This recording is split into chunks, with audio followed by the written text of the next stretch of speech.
எல்லாருக்கும் வணக்கம். Welcome to ராகுல் ஆர்கே சேனல். நம்ம மாஜித் ஹுசைன் புக்கை பேஸாக வச்சு ஜியாகிரபி டாபிக் பார்த்துட்டு இருக்கோம். அதில் இன்னைக்கான டாபிக் என்னன்னு பார்த்தீங்கன்னா டிரான்ஸ்போர்ட், கம்யூனிகேஷன் அண்ட் ட்ரேட், போக்குவரத்து, தகவல் தொடர்பு மற்றும் வர்த்தகம். அதுதான் இன்னைக்கான டாப்பிக்காக இருக்க போகுது. டிரான்ஸ்போர்ட்னா என்ன, டிரான்ஸ்போர்ட்டை பற்றி பார்ப்போம். அதுக்கப்புறம் கம்யூனிகேஷன், ட்ரேடை பற்றி பார்ப்போம். டிரான்ஸ்போர்ட்னா என்ன? ஃபர்ஸ்ட் டிரான்ஸ்போர்ட்னா ஒரு இடத்துல இருந்து இன்னொரு இடத்துக்கு போகிறதுக்கு, ட்ராவல் பண்ணுறதுக்கு ஹெல்ப்ஃபுல்லாக இருக்கிறது. அதாவது கூட்ஸாக இருக்கட்டும் ஆர் பேசஞ்சராக இருக்கட்டும். இப்போ சரக்காக இருக்கட்டும், அதர்வைஸ் நம்ம பேசஞ்சராக இருக்கட்டும், பயணிகளாக இருக்கட்டும், ஒரு இடத்துல இருந்து இன்னொரு இடத்துக்கு போகிறதுக்கு ஹெல்ப்ஃபுல்லாக இருக்கிறது தான் டிரான்ஸ்போர்ட். டிரான்ஸ்போர்ட் இல்லைன்னா பொருளாதாரமே முடங்கி போயிடும். ஒரு பொருளாக இருக்கட்டும், ஒரு பேசஞ்சராக இருக்கட்டும், இன்னொரு இடத்துக்கு போகலைன்னா அது அந்த பொருளாதாரம் எக்கானமியே கொலாப்ஸ் ஆயிரும். ஸோ டிரான்ஸ்போர்ட் தான் life line of the economy அப்படிம்பாங்க. Okay, life line of the எக்கானமிங்கிறது டிரான்ஸ்போர்ட் தான். ஸோ வாங்க டாபிக் உள்ள போய் டிரான்ஸ்போர்ட்டை ஓவர்வியூவாக 5 பிரைமரி மோட்ஸாக பிரிக்கிறாங்க. Roads, railways, inland waterways, coastal shipping, airways அப்படின்ட்டு. அப்புறம் பைப்லைன் டிரான்ஸ்போர்ட் வர இப்போ வந்திருக்கு, அதுவும் வரும். ஓகே, இது பிரைமரியாக பிரிக்கும் போது 5 இதாக பிரிக்கிறாங்க. Okay, roads, railways, inland waterways, coastal shipping, coastal international, அப்புறம் ஏர்வேஸாக 5 பிரிக்கிறாங்க. ஸோ இது ரீசன்ட் டிகேட்ஸாக அதாவது இந்த காலத்தில் இந்த காலத்தில் எக்ஸ்பேண்ட் பண்ணியிருக்காங்க. நெட்வொர்க்காக இருக்கட்டும், சிஸ்டமாக இருக்கட்டும், ஸ்ப்ரெட் அதிகமாக இருக்குது அப்படிங்கிறாங்க. அதேமாதிரி இதோட கவர்னன்ஸ், நிர்வாகம்னு பார்த்தீங்கன்னா மினிஸ்ட்ரி ஆஃப் டிரான்ஸ்போர்ட் தான் இதை மேனேஜ் பண்ணுறது. ஓகே, மோஸ்ட் மோட்ஸ் இதில் அந்த ரயில்வேஸு, சிவில் ஏவியேஷன்ஸ்லாம் இவங்களுக்கு கீழே தான் வரும் மோஸ்ட்லி. ஓகே, ரயில்வேஸ் அவங்களுக்கு கீழே தான் வருது, சிவில் ஏவியேஷன் அவங்க தான் மேனேஜ் பண்ணிட்டு இருக்காங்கன்னு சொல்கிறாங்க. நெக்ஸ்ட் பேஜ் பாருங்க. ரோட் டிரான்ஸ்போர்ட் இன் இந்தியாவில் சாலை போக்குவரத்துன்னு பார்த்தீங்கன்னா இந்தியா தான் செகண்ட் லார்ஜஸ்ட் ரோட் நெட்வொர்க்காக இருக்குது இந்தியா வேர்ல்டில். ஆஃப்டர் யூஎஸ்ஏ இந்தியா தான் செகண்ட் லார்ஜஸ்ட் ரோட் நெட்வொர்க்காக இருக்குது இந்த வேர்ல்டுலேயே.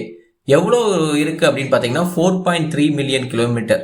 4.3 million kilometre roads road network நம்ம கொண்டு இருக்கிறோம். அதேமாதிரி அட்வான்டேஜ், சாலைகளின் நன்மைகள் என்னன்னு பார்த்தீங்கன்னா கனெக்டிவிட்டி ஈஸியாக பண்ணிடுது. ஈவன் வில்லேஜஸ் கூட, ரூரல் ஏரியாஸில் ரயில்வே இருக்காது. பெரிய பெரிய அளவில் இன்லேண்ட் வாட்டர்வேஸாக, அந்த வாட்டர்வேஸ் அந்த மாதிரிலாம் எதுவுமே இருக்காது. பொதுவாக ரூரல் ஏரியாஸை கனெக்ட் பண்ணணும், வில்லேஜஸாக கனெக்ட் பண்ணணும்னா அது ரோட்ஸால் மட்டும்தான் முடியும். ஸோ அட்வான்டேஜ் ஆஃப் ரோடுங்கிறது கனெக்டிவிட்டியில் ரொம்ப முக்கியமானது. அப்புறம் பயன்பாடுன்னு பார்த்தீங்கன்னா டோர் டு டோர் சர்வீஸ் இருக்கும். அது யாரால் கொடுக்க முடியும்னா ரோட்ஸால் மட்டும் தான் கொடுக்க முடியும். அப்புறம் அக்ரிகல்ச்சர் சப்போர்ட்டுக்கு ரோட்ஸ் போகணும். ஏன்னா நிறைய அக்ரிகல்ச்சர் லேண்டுக்கு ரோட்ஸ் தான் ஈஸியாக கம்ஃபர்டபுளாக ட்ராவல் பண்ணுறதுக்கு ஈஸியாக இருக்கக்கூடியது. அக்ரிகல்ச்சர் லேண்டுக்குனாலே ரோட்ஸ் தான். ஓகே, குயிக்காகவும் இருக்கும், சேஃபாகவும் இருக்கும். ஓகே, மார்க்கெட்டுக்கு கொண்டு போகிறதா இருக்கட்டும், எஸ்எஸ்ஜிஆர் ப்ராடக்ட்ஸை கொண்டு வரதா இருக்கட்டும், எல்லாமே ரோட்ஸால் மட்டும் தான் முடியும். அப்புறம் கிளாசிஃபிகேஷன் ஆஃப் ரோட் நெட்வொர்க்னு பார்த்தீங்கன்னா சாலை வலையமைப்பின் வகைப்பாடுன்னு பார்த்தீங்கன்னா பேஸ்ட் ஆன் ஜூரிசன் ஃபங்க்ஷன் பார்த்துருக்காங்க. அதாவது ஹியார்கி பேஸ்ட் ஆன், அதாவது அதிகார வரம்பு மற்றும் செயல்பாட்டின் அடிப்படையில் சாலைகள் வகைப்படுத்தப்படுகிறது அப்படிங்கிறாங்க. எக்ஸ்பிரஸ் வே, அப்புறம் நேஷனல் ஹைவே. ஃபர்ஸ்ட் எக்ஸ்பிரஸ் வேன்னு இது ஹை ஸ்பீட் காரிடர்ஸாக இருக்காங்க. இது அப்ராக்சிமேட்டாக 1000 கிலோமீட்டர் இருக்குங்கிறாங்க. நெக்ஸ்ட் பேஜ் பாருங்க. அப்புறம் நேஷனல் ஹைவே சொல்கிறாங்க. அதாவது கேபிட்டல், அதாவது ஸ்டேட் கேபிட்டல்ஸ் கனெக்ட் பண்ணுது, ஸ்டேட் டு ஸ்டேட் கனெக்ட் பண்ணுது. இது சென்ட்ரல் கவர்மெண்டால் மெயின்டைன் பண்ணப்படுது. அப்புறம் ஸ்டேட் ஹைவே இருக்குது. ஸ்டேட் ஹைவே ஸ்டேட் கவர்மெண்டால் மெயின்டைன் பண்ணப்படும். ஸ்டேட் ஹைவே டிஸ்ட்ரிக்டும் கனெக்ட் பண்ணும். Okay, district to district connect பண்ணும். இது ஸ்டேட் கவர்மெண்டால் மெயின்டைன் பண்ணப்படும். இது சென்ட்ரல் கவர்மெண்டால் மெயின்டைன் பண்ணப்படும். அப்புறம் டிஸ்ட்ரிக்ட் ரோட்ஸ். அப்புறம் district roads connecting district centres with smaller towns. அதாவது டிஸ்ட்ரிக்ட் ரோட்ஸ் டிஸ்ட்ரிக்ட்ல உள்ள இருக்கிற ஸ்மால் டவுன்ஸ் எல்லாம் கனெக்ட் பண்ணக்கூடியது. அப்புறம் ரூரல்ங்கிற வில்லேஜில் இருக்க பஞ்சாயத்து ரோடு, அதெல்லாம் ரூரல் கனெக்டிவிட்டி ரோடு. அப்புறம் கீ ஸ்டாட்டிஸ்டிக்ஸ், முக்கிய புள்ளி விவரங்கள்னு பார்த்தீங்கன்னா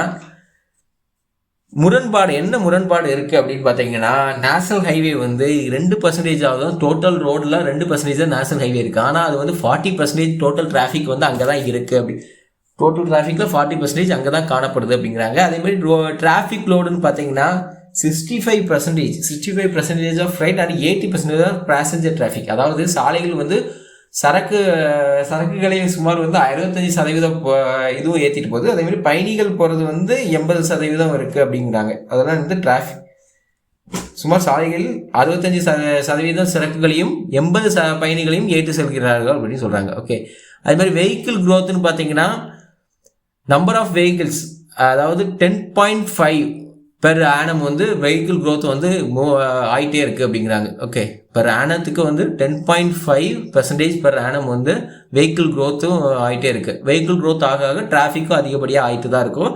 அப்புறம் வந்து லாங்கஸ்ட் ஹைவேன்னு பார்த்தீங்கன்னா NH, நமக்கு நேஷனல் ஹைவே 44 தான். அது வந்து ஸ்ரீநகர் டு கன்னியாகுமரி. ஸோ இதோட கிலோமீட்டர் பார்த்தீங்கன்னா 3745. ஓகே, 3745 ஞாபகம் வச்சுக்கோங்க. ஓகேவா, நெக்ஸ்ட் பேஜ் பாருங்கள். அப்புறம் border roads organisation, border road ஆர்கனைசேஷனில் இது எப்போ கொண்டு வந்திருக்காங்கன்னா 1960s கொண்டு வந்திருக்காங்க. இது எதை ஃபோக்கஸ் பண்ணுறாங்கன்னா டிஃபென்ஸ் இம்பார்ட்டன்ஸை வந்து ஃபோக்கஸ் பண்ணுறாங்க. டிஃபென்ஸுக்கு வந்து, அதாவது முக்கியத்துவம் வாய்ந்த சாலைகளை வந்து கவனம் செலுத்தக்கூடியது தான் இந்த பார்டர் செக்யூரிட்டி ஃபோர்ஸ். இது பொதுவாக வந்து இது பாதுகாப்பு அடிப்படையில் தான். ஓகேவா, பார்டரில் இருக்கக்கூடிய இந்த ரோட்ஸை வந்து ஏரியாஸ் வந்து கனெக்ட் பண்ணுறதுக்கு இந்த ரோட்ஸ் வந்து இது பண்ணுவாங்க, ரோட்ஸ் வந்து பில்ட் பண்ணுவாங்க இது மூலமாக. அப்புறம் ஸ்ட்ராட்டஜிக் ரீச் அப்படின்னு பார்த்தீங்கன்னா, அதாவது பிரைமர்லி வந்து எதை கனெக்ட் பண்ணால் நார்த்தன் அண்டு நார்த் ஈஸ்டர்ன் பார்டர்ஸை வந்து கனெக்ட் பண்ணுறதுக்கும், இன்ஃப்ராஸ்ட்ரக்சர் நான் பார்டர் ஸ்டேட் அந்த மகாராஷ்டிரா, கர்நாடகா, சத்தீஸ்கர் வந்து இன்டர்னல் லாஜிஸ்டிக்கு வந்து சப்போர்ட் பண்ணுறதுக்கும் இது பண்ணுறாங்க. அதேமாதிரி இன்டர்நேஷ்னலாக பார்த்தீங்கன்னா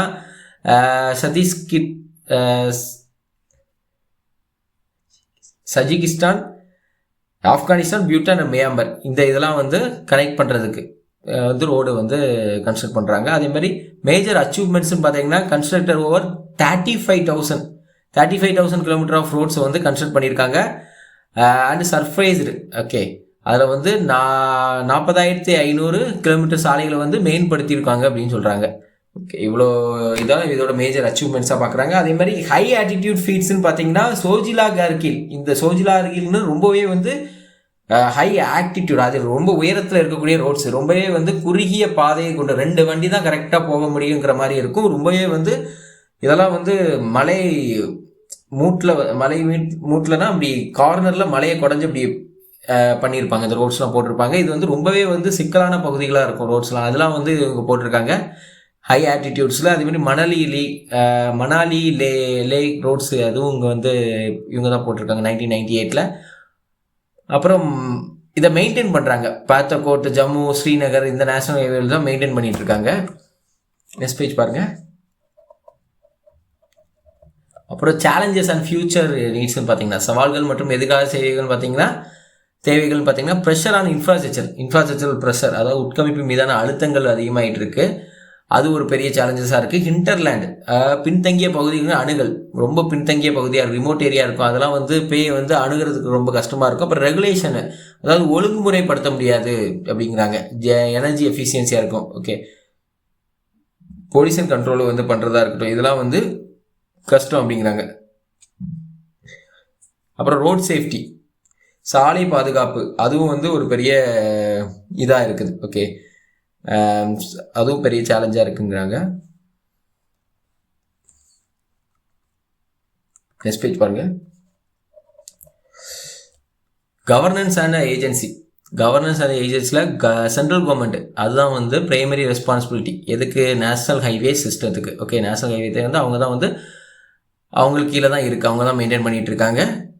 இவங்க வந்து எப்படி எக்ஸிக்யூட் பண்ணுறாங்க அப்படின்னு பார்த்தீங்கன்னா 3 கீ ஏஜென்சியாக வந்து எக்ஸிக்யூட் பண்ணி அதை வந்து மெயின்டைன் பண்ணுறாங்க. National highway authority of India, state public works department, அப்புறம் பார்டர் ரோட்ஸ் ஆர்கனைசேஷன், 3 வகையாக வச்சுருக்காங்க. ஓகே, இது மூணு வகையாக தான் வந்து இவங்க வந்து எக்ஸிக்யூட் பண்ணி அதை வந்து மெயின்டைன் பண்ணிகிட்டு இருக்காங்க. ஸோ மேஜரான நேஷனல் ப்ராஜெக்ட்லாம் வந்து NH, அதாவது நேஷனல் ஹைவே ப்ராஜெக்ட் இருக்குல்ல, national highway authority of India, அவங்களுக்கு கீழே தான் வந்துடும். ஓகே, அவங்க தான் பண்ணுவாங்க. இதே மாதிரி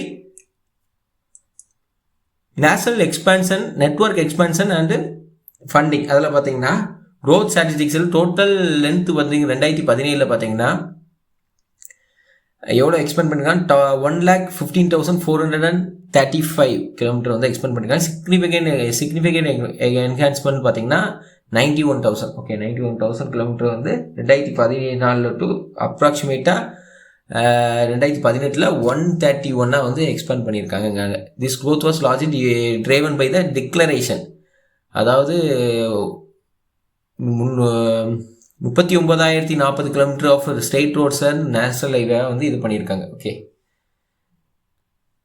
அப்புறம் வந்து ஃபினான்ஷியல் கமிட்மெண்ட் பார்த்தீங்கன்னா நமக்கு fiscal year 2018-19 the government sanction 71 crore வந்து 71,000 கோர் வந்து ஹைவே டிபார்ட்மெண்ட்டுக்கு இது பண்ணியிருக்காங்க. ஓகே, சாங்ஷன் பண்ணியிருக்காங்க for the development of the road. Okay, road networks. Next page பாருங்கள்.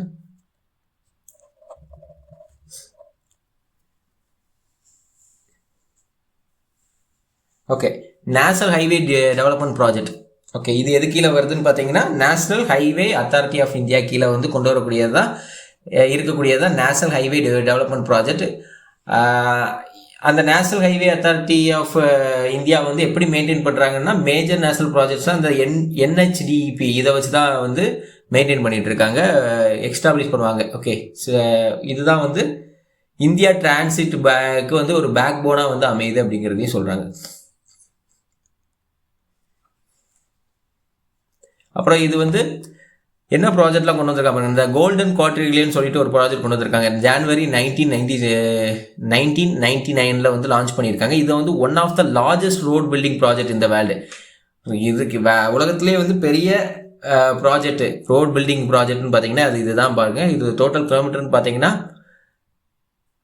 5,846 கிலோமீட்டர். அதே மாதிரி 6 லேன் சூப்பர் ஹைவே 6 லேனை வந்து இணைக்கிறாங்க, 6 வழிபாதை இணைக்கிறாங்க. 4 மேஜர் மெட்ரோபாலிட்டன் ஹப்ஸை வந்து இணைக்கிறாங்க. 4 மேஜர் மெட்ரோபாலிட்டனா இந்த டெல்லி, அப்புறம் மும்பை, சென்னை, கொல்கத்தா, இது 4 இணைக்கிறாங்க. அது மொத்தமாக 6, அதில் வந்து இது 4 இணைக்கிறாங்க பார்ப்போம். அதே மாதிரி இந்த project consist of 4 main segments, அதாவது காரிடார், அதாவது கொல்கத்தா டு சென்னை இது வந்து 1,684 கிலோமீட்டர் இருக்குது. டெல்லி டு கொல்கத்தா 1,433 கிலோமீட்டர் இருக்குது. Delhi to Mumbai 1,419 kilometre. அதே மாதிரி மும்பை டு சென்னை 1,290. இந்த மாதிரி 4 காரிடாரை வந்து இணைக்கக்கூடியது தான் கோல்டன் குவாட்ரிலியன்ங்கிற ப்ராஜெக்ட் அது கொண்டு வந்திருக்காங்க பார்க்குறோம். நெக்ஸ்ட் பேஜ் பாருங்கள்.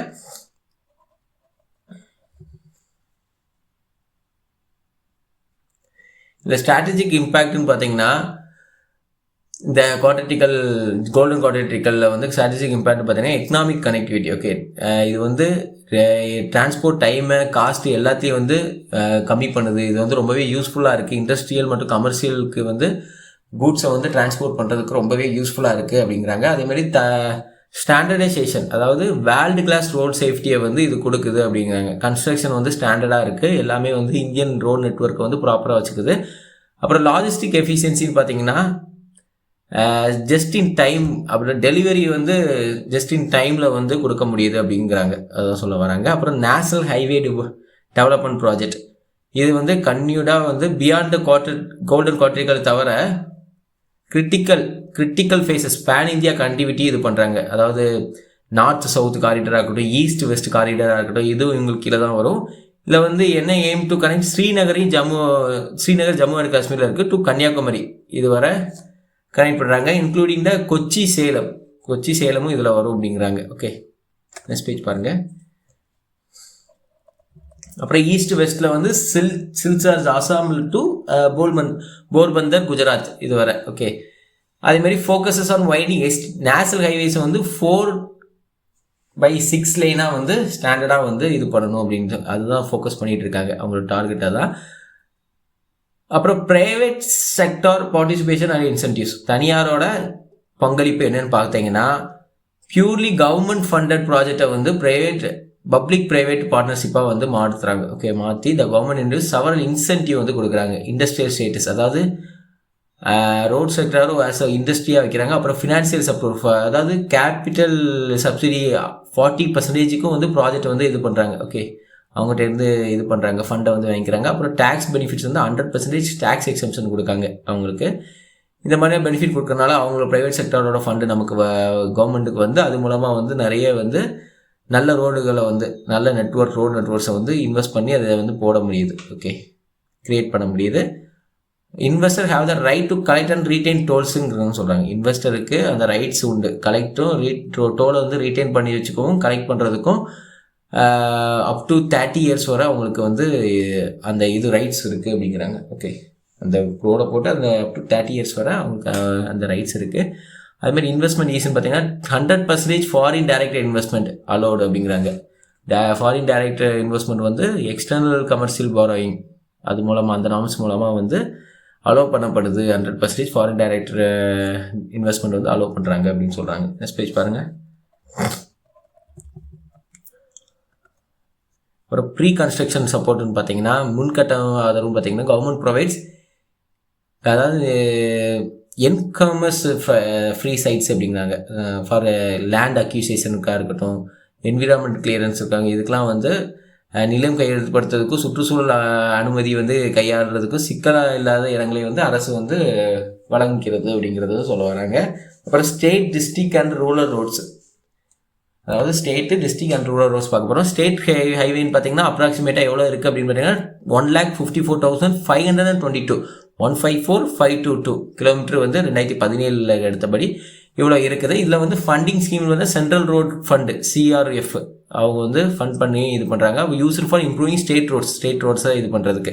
இந்த ஸ்டேட்டை வந்து கனெக்ட் பண்ணுறாங்க, ஸ்டேட்டுக்குள்ளே இருக்கிறத டிஸ்ட்ரிக்ட் டு டிஸ்ட்ரிக்ட் கனெக்ட் பண்ணுறாங்க. 100% சென்ட்ரல் கிராண்ட் தான். Okay, roads linking states. அப்புறம் எக்கனாமிக் இம்பார்ட்டன்ஸ் ஸ்கீம்னு பார்த்தீங்கன்னா 50% central assistance for road boosting ரீஜனுக்கு, அதாவது 50% வந்து சென்ட்ரல் அசிஸ்டன்ஸோட இது வந்து நடக்குது இந்த ரீஜனல் எக்கானமியில் அப்படிங்கிறாங்க. டிஸ்ட்ரிக்ட் அண்ட் வில்லேஜ் ரோட்ஸ்னு பார்த்தீங்கன்னா டிஸ்ட்ரிக்ட் ரோட்ஸ் வந்து டவுன்ஸை வந்து லிங்க் பண்ணுறதுக்கு ஹெல்ப்ஃபுல்லாக இருக்குது. ஓகே, இந்த டிஸ்ட்ரிக்டில் இருக்க ஹெட் குவார்ட்டர்ஸ் டு டவுன்ஸை வந்து லிங்க் பண்ணுறதுக்கு ஹெல்ப்ஃபுல்லாக இருக்குது. இது வந்து ஜில்லா பரிஷத் இது இவங்க மூலமாக மெயின்டைன் பண்ணப்படுது. வில்லேஜ் ரோட்ஸ் வந்து வில்லேஜ் பஞ்சாயத்து மூலமாக மெயின்டைன் பண்ணப்படுதுங்கிறாங்க. அதே மாதிரி பிரதம் மந்திரி கிராம் சடக் யோஜனா, இவங்க வந்து ஃப்ளாக்ஷிப், இது வந்து என்ன ஸ்கீம்னா all weather road connectivity to village அப்படிங்கிறாங்க. நெக்ஸ்ட் பேஜ் பாருங்கள். All weather connectivity to village with population over 500. Okay, அதாவது 500க்கும் மேற்பட்ட மக்கள் தொகை கொண்ட கிராமங்களுக்கு வந்து அனைத்து காலநிலைகளும், எந்த காலநிலையாக இருக்கட்டும், ப்ராப்பரான ரோடு. இப்போ மழை வந்து அந்த கிராமத்துக்கு போக முடியாதுங்கிற மாதிரிலாம் சூழ்நிலை ஆயிரும்ல, அந்த மாதிரிலாம் ஆகாமல் எந்த காலநிலை, அனைத்து காலநிலைகளும் ஏற்ற சாலையை வந்து இணைக்கிறதுக்கு வந்து வழிவகுக்கிறது தான் இந்த பிரதம் மந்திரி கிராம சடக் யோஜனாங்கிறது. ஓகே, அப்புறம் international and express highway. International ஹைவேன்னு பார்த்தீங்கன்னா economic and social commission on Asia and Pacific agreement, அது மூலமாக ஃபண்ட் பண்ணப்பட்டு பார்சியலி பை வேர்ல்ட் பேங்க் மூலமாக ஃபண்ட் பண்ணப்பட்டு இது பண்ணப்பட்டது. மெயின் ஆர்டிஎல் ரூட்ஸ்,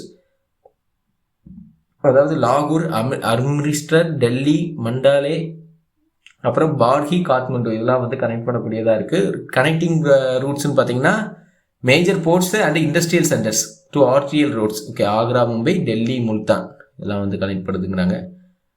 நாடுகளின் தலைநகரத்தை வந்து இணைக்கிறதுல ஒரு முக்கிய பங்களிக்கிறது இன்டர்நேஷனல் ஹைவேங்கிறது. அப்புறம் எக்ஸ்பிரஸ் ஹைவேங்கிறது வந்து மல்டி லேனாக இருக்குது, நிறைய லேனு கொண்டு இருக்கும். அதேமாதிரி ஹை ஸ்பீடுக்கு வந்து அது யூஸ்ஃபுல்லாக இருக்கும். Okay, Mumbai Pune express highway வந்து மும்பை பூனே ஹைவே வந்து ஒரு express highway, India first express highway அதுதான்.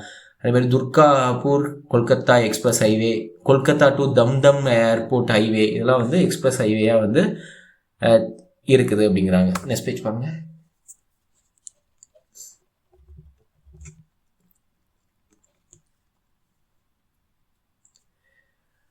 இப்போ வந்து ரோட் கேட்டகரிஸ் பக்கத்தில் அதில் வந்து நேஷ்னல் ஹைவே பார்த்தீங்கன்னா சென்ட்ரல் கவர்மெண்ட் கீழே வரும். நம்ம நேஷ்னல் ஹைவே சென்ட்ரல் கவர்மெண்ட் கீழே வரும். இதில் வந்து என்னென்ன எது கீழெல்லாம் வரும்னா national highway authority of India and border road organisation and funding சோர்ஸ்னு பார்த்தீங்கன்னா சென்ட்ரல் பட்ஜெட் தான். டோல்ஸு, அப்போ சென்ட்ரல் பட்ஜெட் மூலமாக, டோல்ஸ் மூலமாக, அப்புறம் ஃபாரின் டைரக்ட் இன்வெஸ்ட்மெண்ட் மூலமாக இது நேஷ்னல் ஹைவே. இது வந்து மெட்ரோ ஸ்டேட்ஸ் எல்லாம் வந்து கனெக்ட் பண்ணுவோம். National highway state to state, அப்புறம் மெட்ரோ ஸ்டேட்ஸ்லாம் கனெக்ட் பண்ணக்கூடியது. ஸ்டேட் ஹைவே வந்து ஸ்டேட் கவர்மெண்ட்டுக்கு கீழே வரக்கூடியது. ஃபண்டிங் சோர்ஸ்னு பார்த்தீங்கன்னா ஸ்டேட் பட்ஜெட்லேருந்து கொடுக்கக்கூடியது. அப்புறம் CRF அப்படின்னு சென்ட்ரல் பட்ஜெட்லேருந்து வரக்கூடியது. அப்புறம் மற்ற கிராண்ட்ஸ் கொடுக்கக்கூடியது. இது வந்து டிஸ்ட்ரிக்ட் டு டிஸ்ட்ரிக்ட் கனெக்ட் பண்ணக்கூடிய. அப்புறம் ரூரல் ரோட்ஸ் வந்து பஞ்சாயத்து கீழே வரும். இது வந்து இந்த ஸ்டேட்ல இருந்து வரக்கூடிய ஃபண்டு, அது சில ஸ்கீம் மூலமாக ஃபண்டு வரும், அது மூலமாகவும் ஸ்டேட் ஃபண்ட் மூலமாகவும் இந்த பஞ்சாயத்து ரோடு கிரியேட் பண்ணப்படும் ரூரல் ரோட்ஸு. இது வந்து ரூரல் ஏரியாக்குள்ளே கனெக்ட் பண்ணக்கூடியது. அப்புறம் இந்த வில்லேஜ் ஏரியாஸ்குள்ளே கனெக்ட் பண்ணக்கூடியது. இன்டர்நேஷ்னல் பார்த்தீங்கன்னா சென்ட்ரல் கவர்மெண்ட்டும் இன்டர்நேஷ்னல் சோர்ஸ் வேர்ல்டு பேங்காக இருக்கட்டும் ஆறு வந்து அதாவது ஏதாச்சும் ஒரு அசோசியேஷனாக இருக்கட்டும், இன்டர்நேஷ்னல் அசோசியேஷனாக இருக்கட்டும், அவங்க வந்து ஃபண்ட் பண்ணப்பட்டு அது மூலமாக ஸ்டார்ட் பண்ணக்கூடியது தான் இந்த இன்டர்நேஷ்னல் ரோட்ஸுங்கிறது. இதை வந்து பார்டர் கிராஸ் பண்ணி வந்து கனெக்ட் பண்ணோம், அடுத்தடுத்த ஒவ்வொரு கண்ட்ரியை கனெக்ட் பண்ணக்கூடியது தான் இந்த இன்டர்நேஷ்னல் ரோட்ஸுங்கிறது. நெக்ஸ்ட் பேஜ் பாருங்கள்.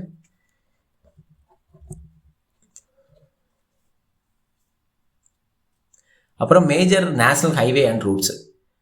இதில் வந்து NH44 எல்லாத்தையும் தெரிஞ்சது, நம்ம ஆல்ரெடி பார்த்தோம். NH44ங்கிறது 3745 அதுதான் அதோட length kilometre. Srinagar to Kanyakumari இது ஒரு மேஜரானது, இதை பார்த்து வச்சுக்கோங்க. இதுதான் நம்மளோட இது. அப்புறம் முக்கியமானது. அப்புறம் வந்து நமக்கு 27 நேஷனல் ஹைவே 27 பார்த்தீங்கன்னா, அதுக்கப்புறம் போர்பந்தர் டு சில்சர். இது வந்து நமக்கு வெஸ்ட் டு ஈஸ்டாக இருக்குது. நமக்கு எப்படி லாங்கஸ்ட் நார்த் டு சவுத்தாக இருக்கோ அமையுதோ, அதே மாதிரி ஈஸ்ட் டு வெஸ்ட்டாக வந்து போர்பந்தர் அண்டு சில்சர் வந்து அமையுது அப்படிங்கிறாங்க. இது வந்து 3507 கிலோமீட்டர் வந்து பறந்து போயிருக்கு. அப்புறம் வந்து நேஷனல் ஹைவே 48 இருக்குது, டெல்லி டு சென்னை. இது வந்து மேஜர் இண்டஸ்ட்ரியல் லிங்காக வந்து இதுதான் இருக்குது, டெல்லி டு சென்னையில். ஓகே, 2807. அப்புறம் 52 நேஷனல் ஹைவே 52 இருக்குது. அப்புறம் 30 இருக்குது. எங்கே டு எங்கெல்லாம் பார்த்து வச்சுக்கோங்க. நெக்ஸ்ட் பேஜ் பாருங்கள்.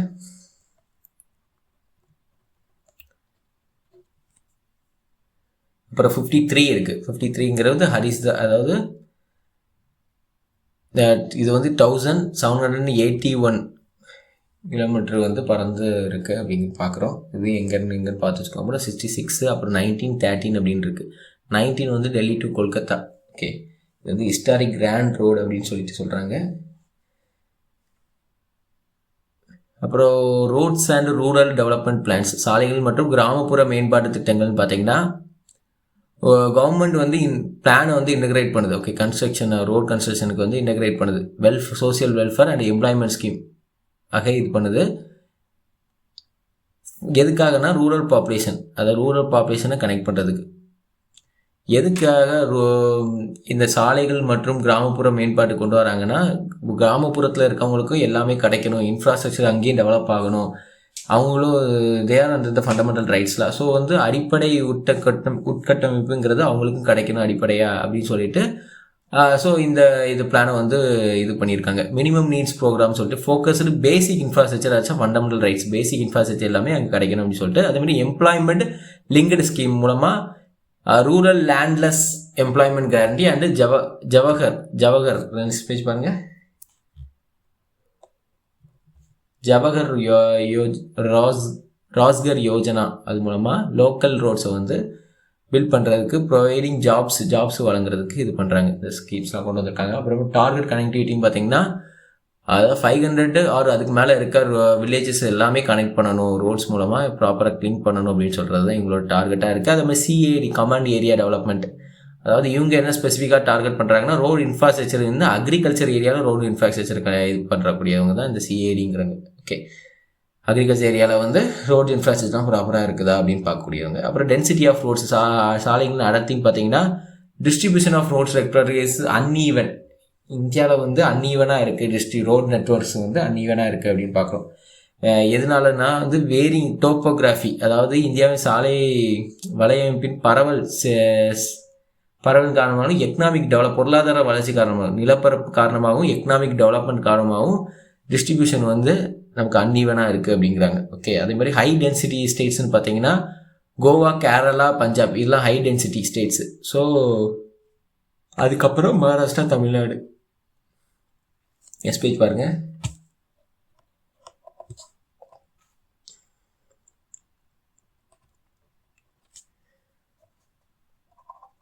ஸோ இந்த மாதிரி இடத்துலலாம் வந்து ஹை டென்சிட்டி ரோட்ஸ் தான் வந்து பில்ட் பண்ணுவாங்க.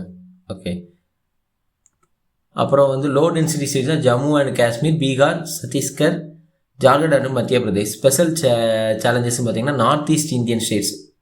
ஸோ லோ டென்சிட்டி ஸ்டேட்ஸு அவங்களாம். ஸோ டியூ டு ஹில்லி ட்ரெயினில் இருக்கனால அவங்களாம் வந்து ரோடு சாலைகள் வந்து அமைக்கிறதுக்கு ரொம்ப கஷ்டமாக இருக்கும். காரணம் குறைந்த சாலை அடர்த்தி காணப்படும். ஓகே, அதனால்.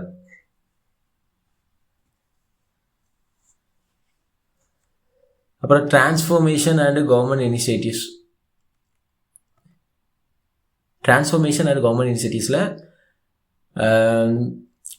குளோபலைஸ்டு எக்கானமி மற்றும் எக்ஸ்போர்ட்டை பூஸ்ட் பண்ணதுக்காகவும் இந்தியா வந்து ப்ரைவேட் கூட state funded project to private sector collaboration, அதாவது தனியார் துறை வந்து ஒத்துழைப்போட மாறி இருக்குங்க. அது என்னெல்லாம் கொண்டு வந்திருக்காங்கன்னா, கட்டமைப்பு இயக்க மாற்றம், build to operate transfer, model அப்படின்னு சொல்லிட்டு ஒன்று கொண்டு வந்திருக்காங்க. இது மூலமாக வந்து ப்ரைவேட் பார்ட்டிஸை வந்து பியர் த ஃபுல் காஸ்ட், கன்ஸ்ட்ரக்ஷனாக இருக்கட்டும் மெயின்டெனன்ஸாக இருக்கட்டும், அவங்க தான் வந்து எல்லாத்தையும் பியர் பண்ணிக்கணும், அதாவது முழுசாக எடுத்துக்கணும் அப்படிங்கிறாங்க. அதுவே ரெக்கவரி எல்லாமே அவங்க பார்த்துக்கணும், டோல்லாம் கூட அவங்க கனெக்ட் பண்ணிக்கலாம் அது மூலமாக அப்படிங்கிறாங்க. அது மூலமாக தான் நமக்கு டோலும் கனெக்ட் பண்ணிட்டு இருக்காங்க இவங்க. இந்த ஸ்பீச் பாருங்கள்.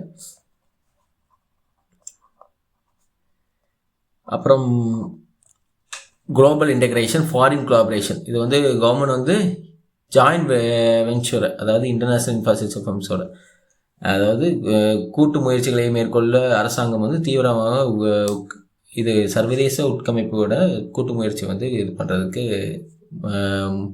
முன்மொழியக்கூடிய இதுதான் ஸ்கீம் தான் இது. அப்புறம் எக்ஸ்போர்ட் ப்ரொமோஷன், அதாவது சர்வதேச வர்த்தகத்தின் விவசாயம் மற்றும் தொழில்துறை பொருட்களை வந்து திறம்பட கொண்டு செல்ல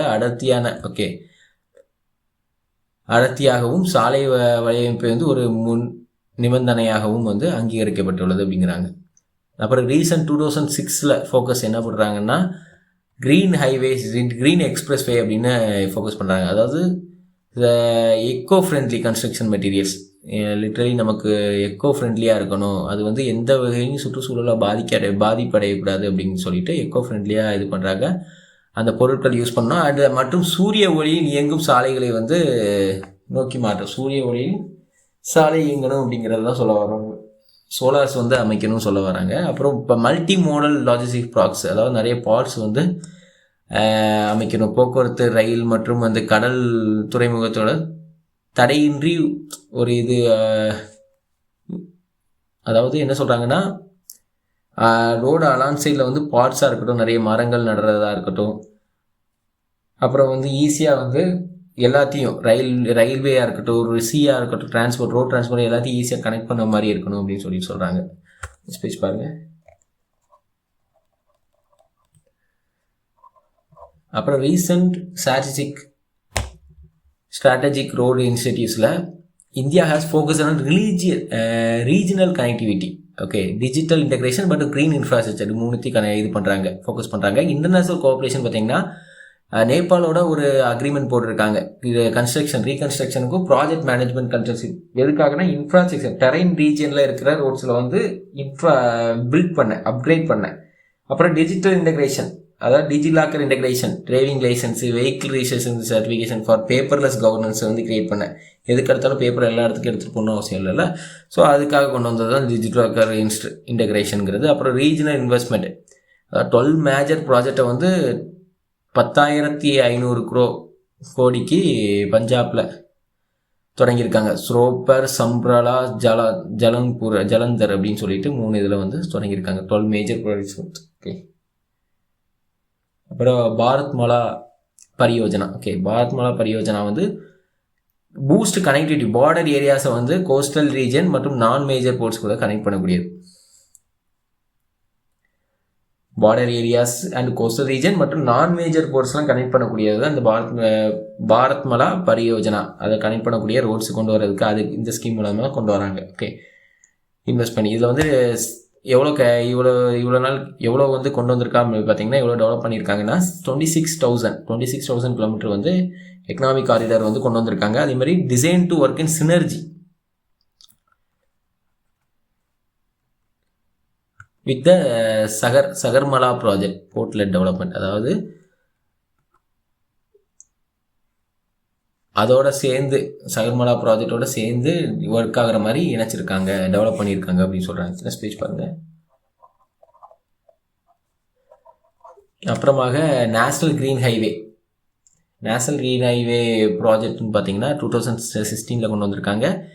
இது வந்து லிட்ரலி வந்து இனிஷியல் பிளான்டேஷனில் வந்து 1500 கிலோமீட்டருக்கு வந்து ரோடு இது பண்ணியிருக்காங்க, இம்ப்ளிமெண்டேஷன் பண்ணியிருக்காங்க 300 crore செலவில். அப்புறம் major problem of Indian road transport, India சாலைகளில் போக்குவரத்து முக்கிய பிரச்சனைகள்னு பார்த்தீங்கன்னா தார் பூசப்படாத சாலைகள், அன்மெட்டல்டு ரோட்ஸ் அப்படின்னு பாருங்க, தார் பூசப்படாத சாலை. இது வந்து என்ன ஆகுதுன்னா மான்சூன் டைம்லேயே வந்து சிவியராக வந்து இந்த ரோட்ஸ்லாம் வந்து பாதிக்கப்படுதுங்க. சுமார் வந்து 40% ஆஃப் ரோட்ஸ் வந்து பிட்டுமியஸ் தான் பார்க்குறோம், அதாவது தார் பூசப்படாத சாலை. இது வந்து சிவியராக வந்து பாதிக்கப்படுது அப்படிங்கிறாங்க. Monsoons times. அப்புறம் மிக்சடு டிராஃபிக் ரோட்ஸ் வந்து சைமல்டேனியஸ்லி வந்து ஹை ஸ்பீட் வெஹிக்கிள்ஸாலையும் அனிமல் டிரைவன் கார்ஸ்னாலையும் வந்து பெடஸ்ட்ரியன் அப்புறம் ரிக்ஷா இது மூலமாக வந்து டிராஃபிக் வந்து அதிகமாக வந்து பார்க்குறாங்க. இந்திய ரோட்ஸ் அதெல்லாம் மேஜர் ப்ராப்ளம்ஸாக ரோட்ஸ் அமைக்குது. இதோட விளைவுகள்னு பார்த்தீங்கன்னா ஹை கன்சஸ், அதாவது நெரிசல் அதிகமாக காணப்படுது. அதாவது ரெக்கார்ட் பிரேக்கிங் ஆக்சிடென்ட் ஃபெட்டாலிட்டி ரேட்லாம் வந்து, அதாவது ஆக்சிடெண்ட்டில் வந்து ரெக்கார்ட் பிரேக்கிங் அதுலாம் நடக்குது அப்படிங்கிற மாதிரி பார்க்குறோம். 380 டெத்ஸ் வந்து பெர் டேக்கு நடக்குதுங்கிறதெல்லாம் சொல்கிறாங்க இந்தியாவில். நெக்ஸ்ட் பேஜ் பாருங்கள்.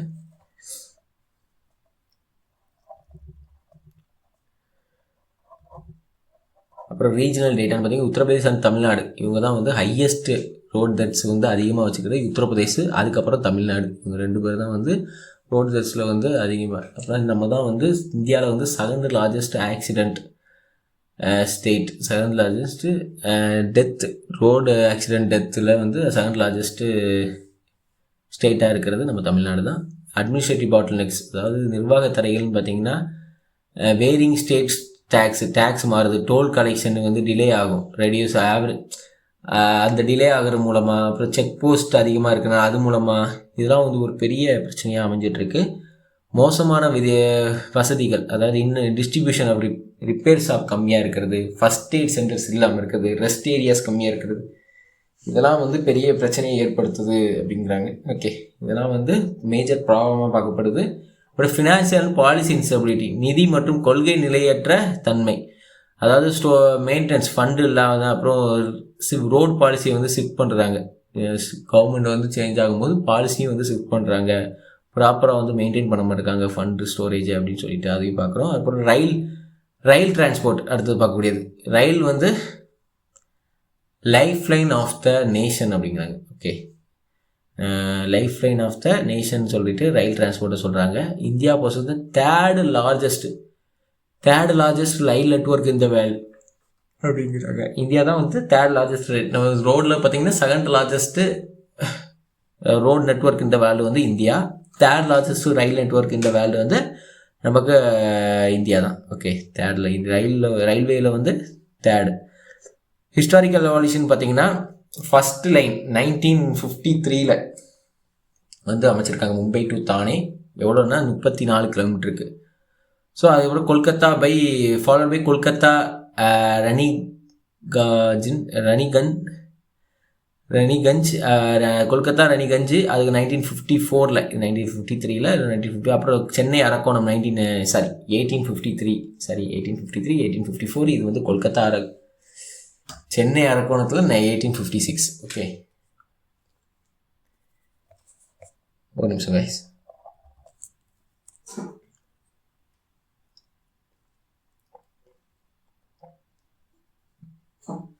ஓகே, நெக்ஸ்ட் பாருங்க.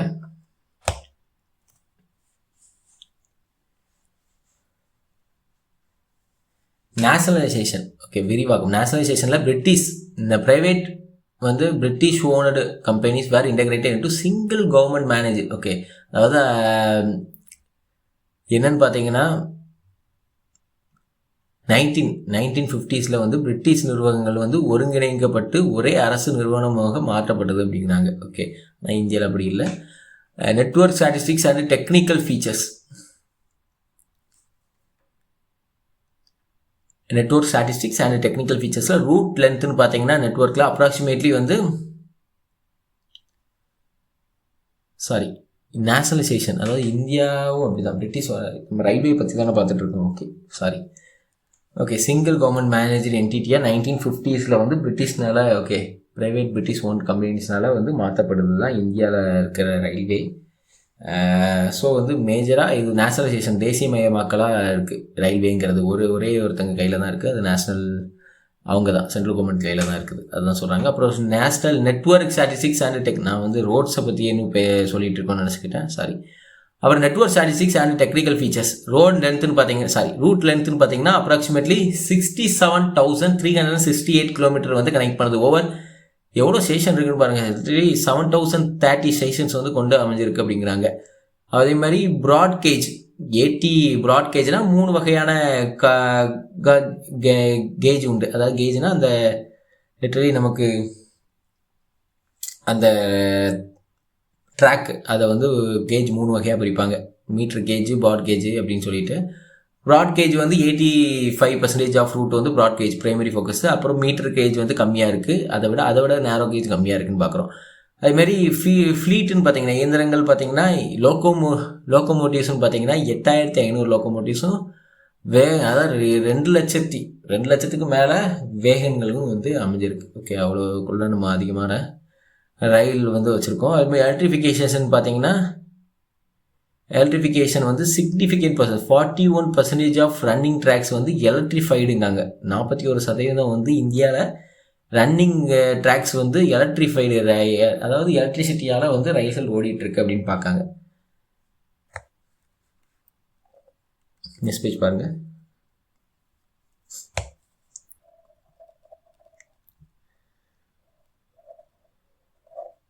சோசியோ எக்கனாமிக் இம்பேக்ட் பார்த்தீங்கன்னா passenger volume carries 2 crore people. Daily வந்து 2 crore people வந்து இது மூலமாக வந்து பயனடைஞ்சிட்டு இருக்காங்க, ட்ராவல் பண்ணிட்டு இருக்காங்க. எதில்? ட்ரெயின்ஸில். எத்தனை ட்ரெயின்ஸ்லன்னு பார்த்தீங்கன்னா 18,000 ட்ரெயின்ஸ். அப்புறம் நேஷனல் இன்டெகிரேஷன் பார்த்தீங்கன்னா units the country by making business.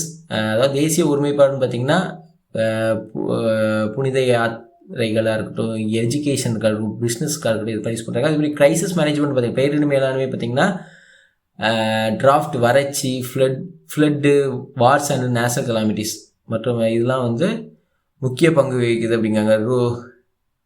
அப்புறம் வந்து ரெவன்யூ க்ரோத்து, வருவாய் வளர்ச்சின்னு பார்த்தீங்கன்னா ஆனுவலாக வந்து 9.66% வந்து ஆனுவலாக வந்து க்ரோத் அடையுது அப்படிங்கிறாங்க. ஓகே, ரெவன்யூ க்ரோத் வந்து இவ்வளோ கூட்டு ஆண்டு வளர்ச்சி வந்து விகிதம் வந்து எட்டி இருக்குது அப்படிங்காங்க, 9.66%. அப்புறம் கம்பேரிசன் ஆஃப் டிரான்ஸ்போர்ட் மோட்ஸ்ன்னு பார்த்தீங்கன்னா குளோபல் ரேங்க் ரோடு வந்து செகண்டு, ரயில்வே தேர்டாக பார்த்தோம். பிரைமரியாக வந்து டோர் டு டோர் சர்வீஸ், ஆனால் இது மாஸ் பல்க் டிரான்ஸ்போர்ட் அப்படின்னு பார்த்தோம்.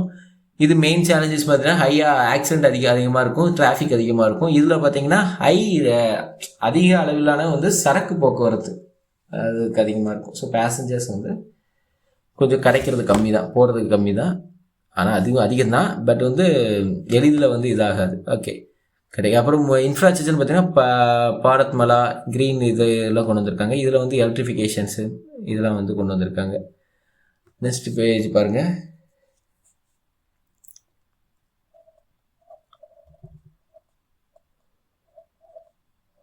அப்புறமாக ஃபோக்கஸ் பார்த்தீங்கன்னா இது ஹைவேஸு, அது வந்து ட்ராக்ஸில் ஃபோக்கஸ் பண்ணுறாங்க. அப்புறம் இது வந்து ரயில்வே காஜஸ் அண்டு ஸ்டாண்டர்டைசேஷனில் வந்து ரயில்வே நெட்வொர்க் வந்து ஹிஸ்டாரிக்கலி வந்து பில்ட் பண்ணியிருக்காங்க மல்டிபிள் காஜஸாக. அதாவது கொலனியல் டிராஃபிக் ரெக்யூப்மெண்ட்ஸு, அதாவது பேஸ்டு ஆன்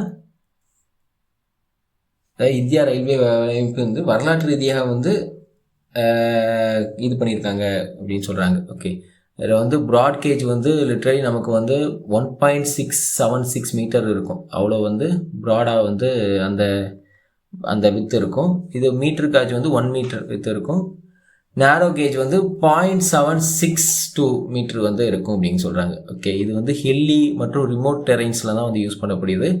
பிரைமரி காஜ் தான் மோஸ்ட்லி எல்லா இடத்துலையும் வந்து யூஸ் பண்ணப்படுது. 85% of tracks are primary gauge. அதேமாதிரி லைட் காஜ் 0.610 லைட் காஜ். நம்ம ஆல்ரெடி நம்ம ப்ராடு மீட்டரில் நேரம் தான் படிச்சுப்போம், லைட் காஜ் பார்த்துருக்க மாட்டோம் புக்ஸில். இது பார்த்துக்கோங்க. லைட் காஜ் வந்து 0.610 மீட்டராக இருக்குது. வெரி ஸ்பெசிஃபிக், லோக்கலில் இந்த மவுண்டெயின் ஸ்ட்ரெச்சஸ்லாம் வந்து இது யூஸ் பண்ணுறாங்க.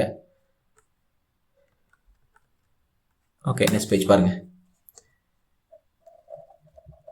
அப்புறம் post independence policy project unique gauge. Okay, இது வந்து கவர்மெண்ட் ஆஃப் இந்தியா வந்து வேரியஸ் காஜஸை வந்து ப்ராட் கேஜாக வந்து கன்வெர்ட் பண்ணுறதுக்கு கொண்டு வந்தது தான் இது.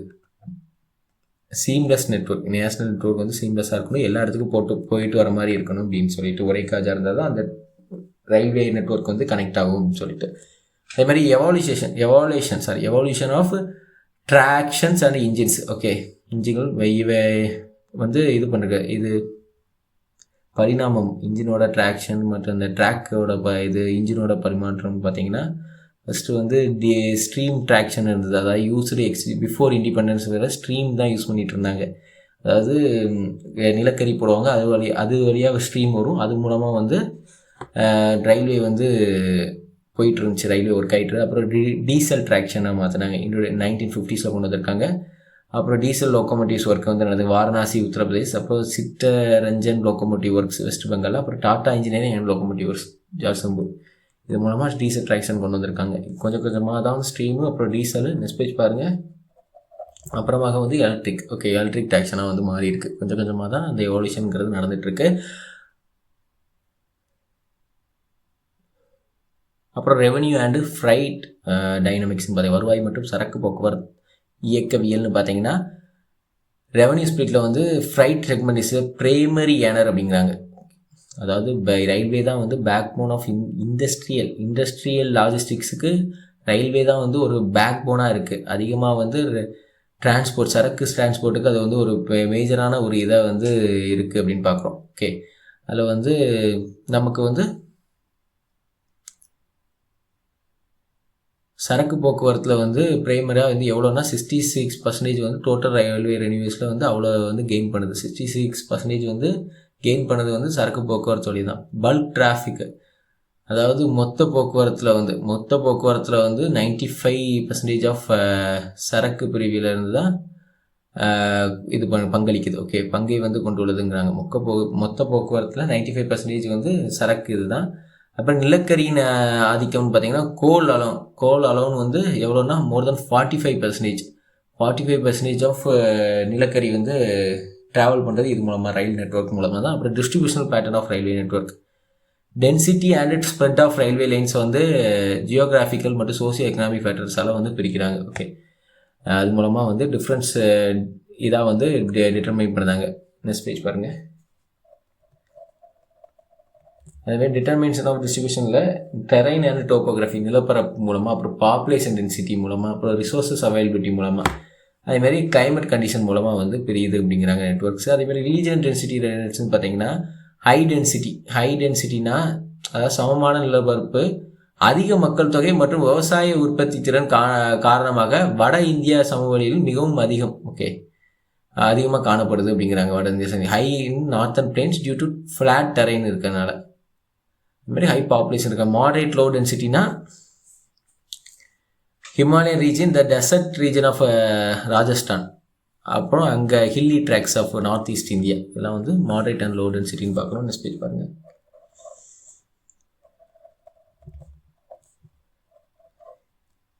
கீ ப்ரொடக்ஷன் யூனிட்ஸ் அண்ட் இன்ஃப்ராஸ்ட்ரக்சர்னு பார்த்தீங்கன்னா லிட்டரலி நமக்கு டிஎல்டபிள்யூ வாரணாசி, அப்புறம் ஐசிஎஃப் சென்னையில் இருக்குது. நமக்கு பேசஞ்சர் கோர்சஸ் ப்ரொடக்ஷன் பண்ணுறது ஐசிஎஃப்ங்கிறது. அப்புறம் டிஎல்எஃப்ங்கிறது வாரணாசி, சிஎல்டபிள்யூங்கிறது சிட்டராஜன், இது வெஸ்ட் பெங்காலில் அமைஞ்சிருக்கு. அப்புறம் வந்து ஆர்சிஎஃப் கபூத்ரலா பேசஞ்சர் கோர்சஸ் கொண்டு. அப்புறம் ரீஜனல் டென்சிட்டி ஆஃப் ரயில்வேன்னு பார்த்தீங்கன்னா டென்சிட்டி ஆஃப் ரயில்வே லைன்ஸ்ன்னு பார்த்தீங்கன்னா லிட்டரலி பெர் அதாவது கிலோமீட்டருக்கு 1000 ஸ்கொயர் கிலோமீட்டர் இருக்குது அப்படிங்கிறாங்க.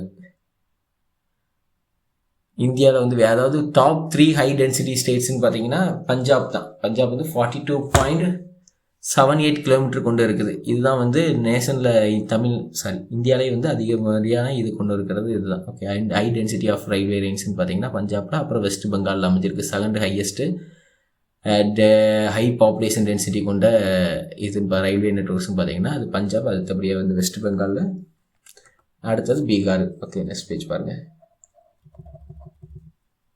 அப்புறம் அதர் சிக்னிஃபிகன்ட் ஸ்டேட்ஸ் மாதிரி உத்தரப்பிரதேஷ் வந்து அதுக்கு அடுத்தது அமைஞ்சிருக்கு. உத்தரப்பிரதேஷ், அப்புறம் தமிழ்நாடு 5th, அப்புறம் மகாராஷ்டிரா வந்து 10th ரேங்கில் இருக்குது அப்படின்னு பார்க்குறோம். லோ டென்சிட்டி ரீஜன்னா கோஸ்டல் ஹில்லி ஸ்டேட்ஸ்லாம் வந்து லோ டென்சிட்டி ஏரியாவாக வந்து இருக்குது அப்படின்னு பார்க்குறோம். அப்புறம் ரயில்வே மேனேஜ்மெண்ட் அண்ட் அட்மினிஸ்ட்ரேஷன், அதாவது இந்தியன் ரயில்வே சிஸ்டம் வந்து சென்ட்ரலி வந்து மேனேஜரு வித் ஹிராரிக்கல், அதாவது இந்திய ரயில்வே அமைப்பு ஒரு படிநிலை கட்டமைப்பு கொண்ட மத்திய மேலாண்மை அமைப்பாகும். அப்படிங்க மத்திய மேலாண்மை அமைப்பு தான் இந்த ரயில்வே நெட்வொர்க்குங்கிறது. ரயில்வே போர்டுங்கிறது வாரியம் இந்தியா ரயில்வேயின் ஒட்டுமொத்த மேலாண்மை மற்றும் கொள்கை முடிவுகள் வந்து பொறுப்பாக அந்த ரயில்வே போர்டுங்கிறது அவங்க தான் அந்த பொறுப்புலாம், இது பாலிசி டிசிஷனாக இருக்கட்டும், மேனேஜ்மெண்ட்டாக இருக்கட்டும், எல்லாமே அவங்க தான் எடுத்துக்கணும். அப்புறம் ஆப்ரேட்டிங் யூனிட்ஸ்னால் அவங்க தான் வந்து அந்த ஜோன்ஸை வந்து டிவைட் பண்ணி அது மூலமாக வந்து சப்டிவிஷன் பண்ணி அது மூலமாக மேனேஜ்மெண்ட்டை ரன் பண்ணணும். டே டு டே ஆப்ரேஷன்ஸ் ஆக்டிவிட்டீஸ்லாம் வந்து அவங்க தான் கண்காணிக்கணும் அப்படிங்கிறாங்க. நெக்ஸ்ட் பேஜ் பாருங்கள். அப்புறம் Indian railway Jones and head quarters. இதில் வந்து சதர்ன் ஜோன்ஸ் வந்து சென்னை, சென்ட்ரல் ஜோன்ஸு இதில் வந்து ஒரு 17 ஜோன்ஸ் நமக்கு இருக்கு. ஓகே, இது வந்து பார்த்து வச்சுக்கோங்க. பார்த்துருப்போம் நம்ம ஆல்ரெடி 10th ஸ்கூல் புக்கில் பார்த்துருப்போம். இது வந்து 1950s to 60s இருக்கக்கூடிய ஜோன்ஸ். அதுக்கப்புறம் கிரியேட் ஆன ஜோன்ஸ் என்னென்னு பார்ப்போம். நெக்ஸ்ட் பேஜ் பாருங்கள். அதுக்கப்புறம் கிரியேட் ஆனது வந்து மாடர்ன் அட்மினிஸ்ட்ரேட்டிவ் ஜோன்ஸ்ன்னு சொல்லிட்டு 2002 ப்ரெசென்ட்டில் இருக்கக்கூடியது. இதெல்லாம் வந்து அதுக்கப்புறம் கிரியேட் ஆனது. ஓகே,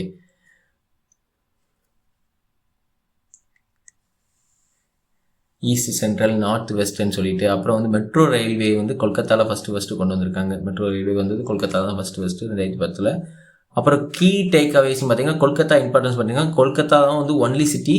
ஹெட் குவார்ட்டர்ஸ் 3 டிஸ்டிங் என்டிட்டிஸ்க்கும், அதாவது ஈஸ்டர்ன் ரயில்வேக்கும் சரி, சதர்ன் ஈஸ்டர்ன் ரயில்வேக்கும் சரி, மெட்ரோ ரயில்வேக்கும் சரி, எல்லாத்துக்கும் வந்து ஹெட் குவார்ட்டர்ஸ் 3 ரயில்வே நெட்ஒர்க்ஸ்க்கும் ஹெட் குவார்ட்டர்ஸாக எது அமைஞ்சிருக்குன்னு பார்த்தீங்கன்னா கொல்கத்தா தான் அமைஞ்சிருக்குன்னு பார்க்குறோம். Okay, Mumbai dual role. Mumbai வந்து ஹெட் குவார்ட்டர்ஸ் ஃபார் எதுக்கெலாம் வந்து பார்த்தீங்கன்னா சென்ட்ரல் மற்றும் வெஸ்டர்ன் ரயில்வே ஜோன்ஸுக்கு வந்து மும்பை தான் வந்து ஹெட் குவார்ட்டர்ஸாக அமைஞ்சிருக்கு. நெக்ஸ்ட் பேஜ் பாருங்கள். இது ஒரு தடவை பாஸ் பண்ணி நீங்கள் பார்த்து ஒரு தடவை ரிவிஷன் பண்ணிக்கோங்க. ஆல்ரெடி நம்ம 10th புக்கில் நம்ம இதெல்லாம் பார்த்துருப்போம். 17 ஜோன்ஸு இது படித்து வச்சுருப்போம். பாஸ் பண்ணி நீங்கள் ஒரு தடவை பார்த்துக்கோங்க. நெக்ஸ்ட் பேஜ் பாருங்கள். இதில் வந்து நமக்கு north eastern frontier zone, north Indian 7 sisters, அதாவது 7 சிஸ்டர் அங்கே 7 ஸ்டேட்ஸ் வந்து கனெக்ட் ஆகுது நார்த் ஈஸ்ட் ஸ்டேட்ஸில். ஓகே, அப்புறம் impact on economy and industrial க்ரோத்னு பார்த்தீங்கன்னா railway have been the primary catalyst for industrial map. Primary catalyst, அது பிரைமரியாக இருக்கக்கூடியது. ஒரு தொழில்துறைக்கு வந்து ஒரு பிரைமரியாக இருக்கக்கூடிய நெட்வொர்க்கே வந்து ரயில்வே தான். ஓகே அப்படின்னு சொல்கிறாங்க. அப்புறம் பாரம்பரிய தொழில்களுக்கு ஆதரவு கொடுக்கக்கூடிய, அதாவது சப்போர்ட் ட்ரெடிஷ்னல் இண்டஸ்ட்ரிக்கு டெக்ஸ்டைல்ஸ்க்கு வந்து ஆதரவு அளிக்கிறதுங்க. ஜூட்டாக இருக்கட்டும், பிளான்டேஷன் அண்ட் எனர்ஜியாக இருக்கட்டும். அப்புறம் அதாவது பின்தங்கிய பகுதியில் வந்து மேம்பாட்டு வளர வைக்கிறதுக்கு ஒரு ரயில்வே வந்து ஒரு பெரிய இதாக இருக்குது அப்படிங்கிறாங்க. ஓகே, அப்புறம் success of the green revolutions, பசுமை புரட்சிக்கு வெற்றி வந்து இந்த நெட்வொர்க் கொடுக்குது அப்படிங்கிறாங்க. ரயில்வே நெட்வொர்க்ஸ் அதிகப்படியான வந்து இது வராது அப்படிங்கிறது. அப்புறம் இந்த ஃபுட் கிரெயின்ஸ்லாம் வந்து டிரான்ஸ்போர்ட் பண்ணுது, கெமிக்கல் ஃபெர்டிலைசரை டிரான்ஸ்போர்ட் பண்ணுறதுக்குலாம் ஹெல்ப் பண்ணுது, அதனால சொல்கிறாங்க. நெக்ஸ்ட் பேஜ் பாருங்கள்.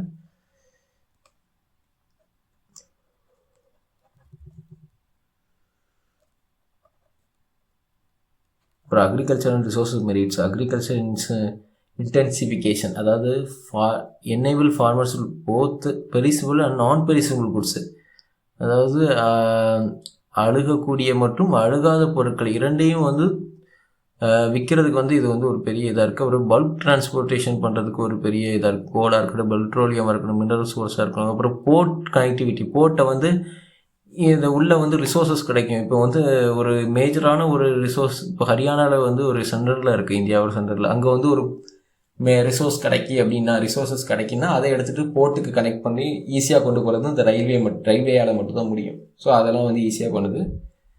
அப்புறம் சோசியல் அண்ட் கல்ச்சரல் மெரிட்ஸ்,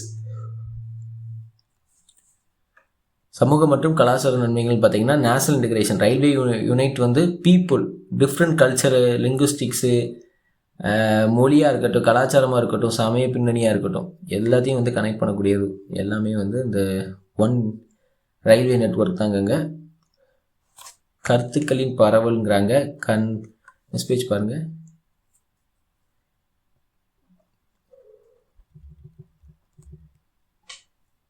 அப்புறம் administrative and security role, law and order, rapid police and security forces, அதாவது during times of common tension or socio political dominant, சமூக பதட்டங்களில் போதும் காவல்துறை மற்றும் பாதுகாப்பு படையினர் விரைவாக வந்து இடம் மாற்றம் செய்ய உதவுகிறாரு அப்படிங்கிறாங்க. ஓகே, இதெல்லாம் வந்து இந்த ஃபெசிலிட்டிஸ்லாம் இருக்குது. செக்யூரிட்டி ரோல் வந்து இந்த மாதிரிலாம் பே பண்ணுறாங்க அப்படின்னு சொல்கிறாங்க. அப்புறம் தேசிய இறையாண்மை, நேஷ்னல் சவர்னிட்டியை வந்து காப்பாற்றுறாங்கன்னு சொல்கிறாங்க. அப்புறம் அட்மினிஸ்ட்ரேட்டிவ் எஃபிஷியன்சி, மாடர்ன் ஆப்ரேஷனல் அட்வான்டேஜ்னு பார்த்தீங்கன்னா நவீன செயல்பாட்டு நன்மைகள் பார்த்தீங்கன்னா சூப்பர் ஃபாஸ்ட் சர்வீஸாக இருக்குது. அதிக ஃபாஸ்ட்டாக ஒரு இடத்துலேருந்து இன்னொரு இடத்துக்கு போக முடியுது, சீப்பஸ்ட்டாகவும் இருக்குது அப்படிங்கிறாங்க. ஓகே, நெக்ஸ்ட் பேஜ் பாருங்கள்.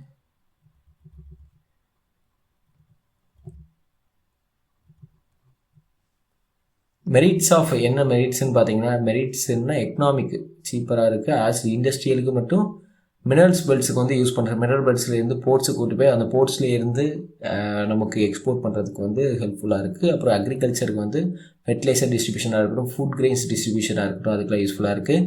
சோசியலாக எடுத்துக்கிட்டிங்கன்னா, சமூகமாக எடுத்துக்கிட்டிங்கன்னா, தேசிய ஒருமைப்பாட்டுக்கு மற்றும் கலாச்சாரத்துக்கு வந்து எக்ஸ்சேஞ்ச் பண்ணிக்கிறது வந்து யூஸ்ஃபுல்லாக இருக்குது. ஸ்ட்ராட்டஜிக் மூலோபயமாக என்ன இருக்குன்னா, enable rapid movement of defence ஃபோர்ஸஸை வந்து எமர்ஜென்சிக்கு வந்து டிஃபென்ஸ் ஃபோர்ஸஸை வந்து சப்ளை பண்ணுறதுக்கு யூஸ்ஃபுல்லாக இருக்குதுன்னு பார்க்குறோம். அதுமாதிரி ஆப்ரேஷனல் செயல்பாட்டு மற்றும் திறன் அழுத்தங்கள்னு பார்த்தீங்கன்னா, ஹெவி ப்ரெஷர் அப்படின்னு பார்த்தீங்கன்னா கடுமையான அழுத்தம். அதாவது ரேபிட் பாப்புலேஷன் க்ரோத், அதிகப்படியான விரைவான மக்கள் க்ரோத்னாலையும் அர்பனைசேஷன்னாலையும் இண்டஸ்ட்ரியலைசேஷனாலும் இது வந்து கெப்பாசிட்டி வந்து இன்டர்நெட், அதாவது அது ஒரு இது வந்து சிஸ்டம் வந்து பியாண்ட் இட்ஸ் இன்டர்நெட் கெப்பாசிட்டி, அதை விட அதிகமாக வந்து இது பண்ண வேண்டியதாக இருக்குது. இது வந்து severe concession and both passenger segment, அதாவது இது வந்து பயணிகளுக்கும் சரி சரக்கு ஆகிய இரண்டுகளுக்கும் சரி இது வந்து கடுமையாக வந்து நெரிசலை வந்து உருவாக்குறதுக்கு வந்து இது சூழ்நிலையாக அமையுது அப்படிங்கிறாங்க. நெக்ஸ்ட் பேஜ் பாருங்கள்.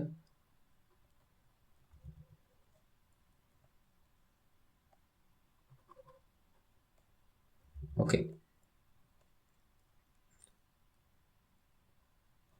அப்புறம் காம்படிஷன் வித் ரோட் டிரான்ஸ்போர்ட். இதில் வந்து ரோட்ஸ் வந்து டோர் டு டோர் சர்வீஸ், ஆனால் making them a preferred choice for short haul and small scale roads அப்படிங்கிறாங்க. ஆனால் அப்படி ரயில்வே வந்து அப்படி கிடையாது. இது வந்து ரயில்வேயின் வந்து வருவாயை வந்து பாதிக்கிறது அப்படிங்கிறாங்க. ரோடு வந்து லிட்ரலி வந்து ரோட் டிரான்ஸ்போர்ட் மூலமாக வந்து ஈஸியாக வந்து டிரான்ஸ்போர்ட் பண்ணிடலாம், டோர் டு டோர் டிரான்ஸ்போர்ட் பண்ணிடலாம். ஸோ அதனால் ரயில்வே டிரான்ஸ்போர்ட் வந்து இந்த ரோடுனாலையும் நம்ம வந்து பாதிக்கப்படுறோம் அப்படிங்கிறத சொல்ல வராங்க. அப்புறம் வந்து சேஃப்டி அண்ட் செக்யூரிட்டி கன்சர்ன் பார்த்தீங்கன்னா, global accident hub. India historically 50% of the world railway accident வந்து இந்தியாவில் தான் நடக்குதுங்கிறாங்க. ஓகே, இதுதான் வந்து ஹையஸ்ட் இந்தியா ட்ரெயின்ஸ் ஆக்சிடென்ட் தான் வந்து குளோபலில் ஹையஸ்ட்டாக இருக்குது அப்படின்னு பார்க்குறோம். செக்யூரிட்டி ரிஸ்க் அதிகமாக இருக்குது, இன்ஃப்ராஸ்ட்ரக்சர் ஃபெயிலியர் அதிகமாக இருக்குது. நெக்ஸ்ட் பேஜ் பாருங்கள்.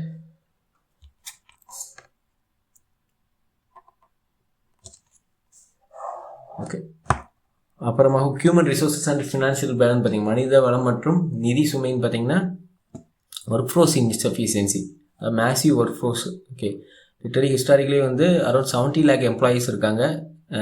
எக்கனாமிக் பேர்டன் வந்து அலைகிறாங்கங்க. கணிசமாக பொருளாதார சுமையை வந்து ஏற்றுக்கொள்வது அப்படிங்கிறாங்க. மிகப்பெரிய பணியாளர்களை கொண்டு இருக்கிறதால ரயில்வே வந்து கணிசமாக பொருளாதார சுமையை வந்து ஏற்கொள்ளுகிறது அப்படிங்கிறாங்க. ஸ்கில் கேப் இருக்குதுன்னு சொல்கிறாங்க. Approximately 45% of manpower is அன்ஸ்கில்டுங்காங்க. சுமார் 100% எம்ப்ளாயீஸில் 45% பேர் வந்து அன்ஸ்கில்லாக தான் இருக்காங்க, திறமை உள்ளவங்களாக இல்லை அப்படிங்கிறதும் சொல்ல வராங்க. அதே மாதிரி பென்ஷன் அண்டு சேலரி காஸ்ட்டு, அதுவும் வந்து அதனாலேயும் வந்து அதிகப்படியான வந்து ஃபினான்ஷியல் பேர்டன் அடைகிறாங்க. அட்மினிஸ்ட்ரேட்டிவ் அண்ட் பொலிட்டிக்கல் ஹர்டில்ஸ்னு பார்த்தீங்கன்னா, தவறான பிளானிங். ஓகே, தவறான வந்து பிளானிங் மூலமாக வந்து இன்வெஸ்ட் பண்ணுறாங்க, அது மூலமாக ஒரு பெரிய இதாகுது, அட்மினிஸ்ட்ரேட்டிவ் ஹர்டில்ஸாக இருக்குது.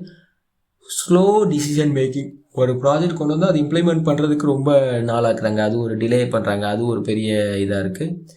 அதாவது ஒரு பிரச்சனை வந்தாலும் அது அப்படி தான் இருக்காங்க. அதுமாதிரி அன்ஸ்டேபிள் எனர்ஜி காஸ்ட்டுங்கிறது அன்ஸ்டேபிளாக போயிட்டுருக்கு. ஓகே, டீசலாக இருக்கட்டும், அதில் வந்து லார்ஜஸ்ட் கன்சியூமர் ஆஃப் டீசல் வந்து இதாக இருக்குது, மேஜர் கன்சியூமர் ஆஃப் எலக்ட்ரிசிட்டியாகவும் ரயில்வே இருக்குது அப்படின்னு பார்க்கும்போது இது வந்து இந்த ரிசோர்ஸஸை வந்து சீக்கிரம் வந்து எக்ஸ்ப்ளாய்டேஷன் பண்ணுறதுக்கு இது வழி வைக்கிறதுன்னு பார்க்குறோம். ஸ்பீச் பாருங்கள். டெக்னிக்கல் அண்ட் இன்ஃப்ராஸ்ட்ரக்சர் அப்சோர்டன்ஸ் பார்த்தீங்கன்னா, அவுடேட்டட் மிஷினரிஸ்னால் பழசானாலும் அதை மாற்றாமல் வச்சு யூஸ் பண்ணுறது. அப்புறம் ட்ராக் அண்ட் சிக்னலிங் இதெல்லாம் வந்து அவுடேட்டடாக இருக்கிறது, புதுசாக மாற்றுறது. அப்புறம் கேபிட்டல் கிரன்ச், அதாவது மூலதன தட்டுப்பாடுகள் இருக்கிறது, இதெல்லாம் வந்து பெரிய ஒரு ப்ராப்ளமாக அமையுது. குவாலிட்டி ஆஃப் சர்வீஸ் அண்ட் அதாவது சேவிங் தரம் மற்றும் வசதிகள் வந்து கம்மியாகுது. பங்க்சுவாலிட்டி இஷ்யூ ஆகுது, கரெக்ட் டைமுக்கு வரதில்லை, கரெக்ட் டைம் போகிறது இல்லை, ஹைஜீனிக்காக இல்லை, ஃபெசிலிட்டி அதிகமாக இல்லை. ஓகே, ஒரு ஃபஸ்ட் எய்ட் கிட்டு கூட இருக்காது ஒரு எலக்ட்ரிக்கல் ட்ரெயினில், அந்த மாதிரி தான் இருக்குது. ஓகே, நெக்ஸ்ட் பேஜ் பாருங்கள்.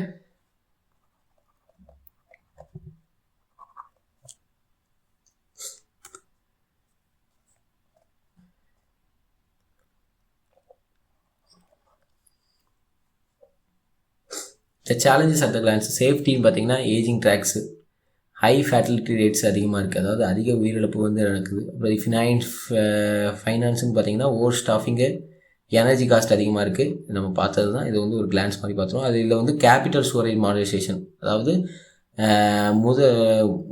மூலதன தட்டுப்பாடு அதிகமாக இருக்குது. ஓகே, நவீனமயமாக மூலதன தட்டுப்பாடு இருக்குது. இது ஆப்ரேஷன் செயல்பாடு போட்டு பொலிட்டிக்கல் இன்டர்வென்ஸ் அதிகமாக இருக்கிறனால பிளான் பண்ணுறது, அதை வந்து இம்ப்ளிமெண்ட் பண்ணுறதுக்குலாம் டிலே ஆகுது. இதில் எக்கனாமிக்கல் ப்ராஜெக்ட், அதாவது பொருளாதார ரீதியாக லாபம் வந்து பொருளாதார ரீதியாக லாபமற்ற திட்டங்களை வந்து கொண்டு வர்றதுனால இது ஆகுது.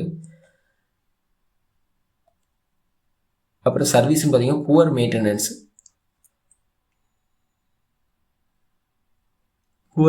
இருக்கிறனால பயணிகளுக்கு வந்து எதிர்மறையான அனுபவம் வந்து கிடைக்குது அப்படிங்கிறாங்க. அப்புறம் overview of Indian port system, India துறைமுக அமைப்பு வந்து ஒரு கண்ணோட்டம் பார்த்துடலாம். இது வந்து maritime sector is the backbone of the international trade. International ட்ரேடுக்கு பேக் போன் எதுன்னு பார்த்தீங்கன்னா நம்ம மேரிடைம். ஓகே, மேரிடைம் தான், லிட்டரி கடல்சார் வணிகம் தான் வந்து இன்டர்நேஷ்னல் ட்ரேடுக்கு பேக் போனாக இருக்குது. அது இல்லாமல் ஒன்றுமே பண்ண முடியாது. ரயில்வே தான் வந்து அடுத்தடுத்த கண்ட்ரியை வந்து கனெக்ட் பண்ணி நமக்கு எக்ஸ்போர்ட் இம்போர்ட் யூஸ் பண்ணுறாங்கன்னு கேட்டிங்கன்னா கிடையாது. ஃபுல்லாமே வந்து கடல் வழியாக தான் அதிகப்படியான எக்ஸ்போர்ட் இம்போர்ட் வந்து நடக்குது. பேஸ்ட் கோஸ்ட் லைன், அதாவது லிட்ரலி வந்து 7,517 கிலோமீட்டர் வந்து இது பண்ணுறாங்க. கோஸ்ட் லைன் வந்து கிலோமீட்டர் அமைஞ்சிருக்குன்னு சொல்கிறாங்க. அப்புறம் ஸ்ட்ரக்சர் காம்ப்ரமைஸ் 13 மேஜர் போர்ட்ஸ் வந்து கொண்டு இருக்கா. அதேமாதிரி 200 மைனர் இன்டர்மீடியட் போர்ட்ஸ் வந்து கொண்டு இருக்கிறது. ஓகே, இந்த மைனர் போர்ட்ஸ்லாம் வந்து நம்ம இன்டர்மீடியட் போர்ட்ஸ்லாம் வந்து ஸ்டேட் கவர்மெண்ட் கீழே வந்துடும். 13 மேஜர் போர்ட்ஸ் வந்து சென்ட்ரல் கவர்மெண்ட் கீழே வரும். நெக்ஸ்ட் பேஜ் பாருங்கள்.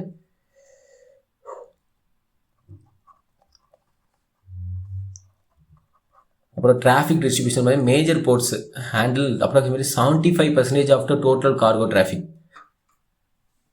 முக்கிய துறைமுகங்கள் மொத்த சரக்கு போக்குவரத்தில் சுமார் 75% வந்து டிராஃபிக்கில் வந்து இதுதான் இருக்குது அப்படின்னு பார்க்கணும். ஓகே, போக்குவரத்து பகுதிகளில் மேஜர் போர்ட்ஸ் வந்து அப்ராக்சிமேட்லாக வந்து 75% வந்து கார்கோ வந்து சரக்கு போக்குவரத்தை வந்து இதுதான் வந்து ஹேண்டில் பண்ணுது. வால்யூம் பார்த்திங்கன்னா both major and minor ports லிட்டலி 570 மில்லியன் டன்ஸ் வந்து ஆனுவலாக வந்து இது பண்ணுறாங்க. ஓகே, அதிகம் போக்குவரத்தை வந்து கையாளுறாங்க.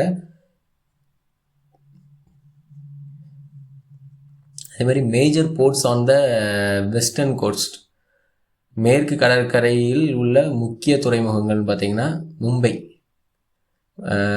மும்பை, அதுக்கப்புறம் வந்து ஜவஹர்லால் நேரு நாவா சேவாவில் இருக்குது. மும்பை தான் வந்து largest and most important multipurpose போர்ட்டாக வந்து பார்க்குறாங்க.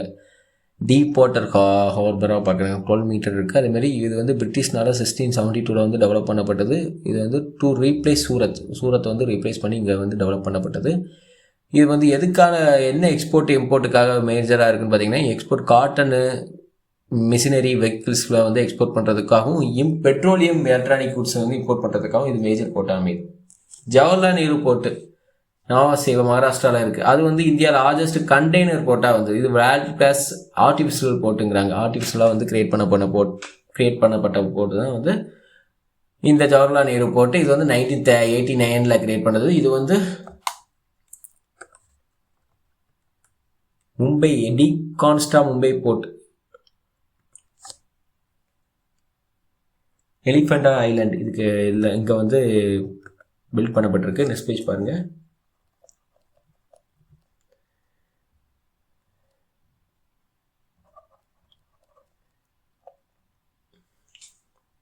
அப்புறம் கண்ட்லா குஜராத்தில் இருக்குது, பார்த்துக்கோங்க. அது எப்போ வந்து டெவலப் பண்ணாங்க.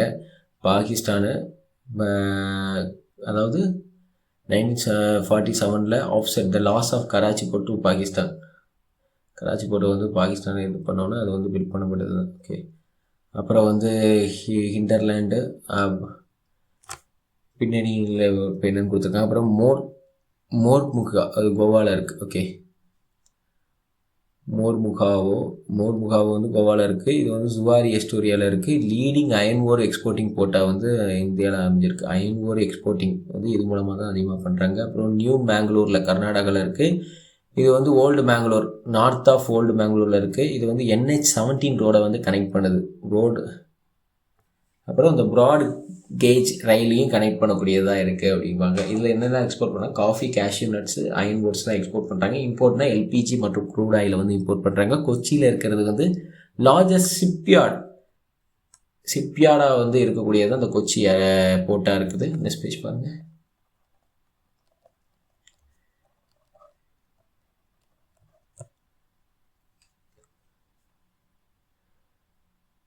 அப்புறம் மேஜர் போர்ட்ஸான ஈஸ்டர்ன் கோர்ட்ஸில் என்ன, இது வந்து இவ்வளோ நாள் நம்ம பார்த்தது வெஸ்டர்ன் கோர்ட்ஸில், இப்போ இது ஈஸ்டர்ன் கோர்ட்ஸில் பார்த்தது தூத்துக்குடி வந்து விஓ சிதம்பரநாத் போர்ட் வந்து ஒரு மேஜரான போர்ட்டாக வந்து அமைஞ்சிருக்கு. இது வந்து ஆர்டிஃபிஷியல் டீப் சி ஹார்பராக வந்து சொல்கிறாங்க. மேஜர் ஸ்பீசஸ்ஸு, சால்ட்டு, ஃபெர்டிலைசர்லாம் எக்ஸ்போர்ட் பண்ணுறதுக்கு மேஜராக வந்து போர்ட்டாக இருக்குது. சென்னையில் வந்து எண்ணூரில் அமைஞ்சிருக்கு. அப்புறம் சென்னையில் அமைஞ்சிருக்க ராயபுரத்தில் ஒன்று அமைஞ்சிருக்கு. அதுதான் வந்து இந்த சென்னைன்னு சொல்லியிருக்காங்க. இது வந்து one of the oldest artificial போர்ட்டுங்கிறாங்க. 81 ஹெக்டேருக்கு வந்து இது இருக்குது. அதே மாதிரி அப்புறம் எண்ணூரில் இருக்கிறது காமராஜர் போர்ட்டு. இது வந்து 20 கிலோமீட்டர் நார்த் ஆஃப் சென்னை வந்து அமைஞ்சிருக்கு. ஓகே, இது ஒரு மேஜரான ஒன்று. அப்புறம் விசாகப்பட்டினம் ஆந்திர பிரதேசத்தில் அமைஞ்சிருக்கு. இது வந்து deepest land locked and protected natural harbour. Speech பாருங்கள். டீப்பஸ்ட்டு லேண்ட் லாக்குன்னு பார்க்குறோம். ஓகே, டீப்பஸ்ட் லேண்ட் லாக்டு மற்றும் ப்ரொடெக்டட் நேச்சுரல் ஹார்பர் இன் இந்தியானா இது வந்து விசாகப்பட்டினம் போட்டு தான் நமக்கு. அப்புறம் பராதீத் ஒரிசாவில் இருக்குது. ஓகே, அதுக்கப்புறம் கொல்கத்தா அண்ட் ஹால்தியா இது வெஸ்ட் பெங்காலில் இருக்குது. இது ஒன்லி மேஜர் ரிவரி போர்ட்டுங்கிறாங்க. ஓகே, ஹால்தியா ரிவரில் இருந்து வரக்கூடிய ரிவரி போர்ட்டில் வந்து இதுதான் ஒன்று அப்படிங்கிறாங்க. இந்தியாவிலே இது ஒன்று தான் அமைஞ்சிருக்கு.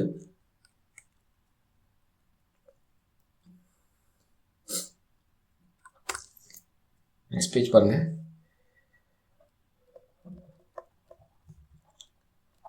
மைனர் அண்ட் இன்டர்மீடியேட் போர்ட்ஸில் வந்து ஈஸ்ட் கோஸ்ட் எக்ஸாம்பிள் வந்து கால்கிண்டா, அப்புறம் மச்சிலிப்பட்டினம், நாகப்பட்டினம். அப்புறம் west coast example Porbandar, Karwar, Kozhikode, அப்புறம் ரத்னகிரி. அப்புறம் கம்பேரிசன் ஆஃப் கீ போர்ட்ஸ் பார்த்தீங்கன்னா காத்தில் வந்து வெஸ்ட்டில் இருக்குது. இது வந்து யூனிக் ஃபீச்சர்ஸ் போஸ்ட் பாடிஷன், அதாவது கராச்சிக்கு மாற்றாக உருவாக்கப்பட்டது தான் இந்த கந்த்லா போர்ட்டுங்கிறது. அப்புறம் மும்பை வெஸ்ட்டு இதில் வந்து மேற்கில் இருக்குது. இது பிஸியஸ்ட் அண்டு லார்ஜஸ்ட் போர்ட்டுன்னு பார்க்குறோம். அதேமாதிரி அப்புறம் ஜேஎன்பிடி இது வெஸ்ட்டில் இருக்குது. இது மிகப்பெரிய கண்டெய்னர் கையாளும் போர்ட்டாக வந்து இது அமைஞ்சிருக்குன்னு பார்க்குறோம். நெக்ஸ்ட் பேஜ் பாருங்கள். அப்புறம் விசாகப்பட்டினம், அப்புறம் கொல்கத்தா, அப்புறம் இதெல்லாம் ஈஸ்ட்டில் அமைஞ்சிருக்கு. அப்புறம் வெஸ்ட் கோஸ்டல் ஷிப்பிங்னு பார்த்தீங்கன்னா மூமெண்ட்ஸ் ஆஃப் குட்ஸாக இருக்கட்டும், பேசஞ்சராக இருக்கட்டும், டிஃப்ரெண்ட் போர்ட்ஸுக்கு ஆர் வித்தின் இந்தியாவுக்கு வந்து பண்ணக்கூடியது அந்த கோஸ்டல் ஷிப்பிங்கிறது. இப்போ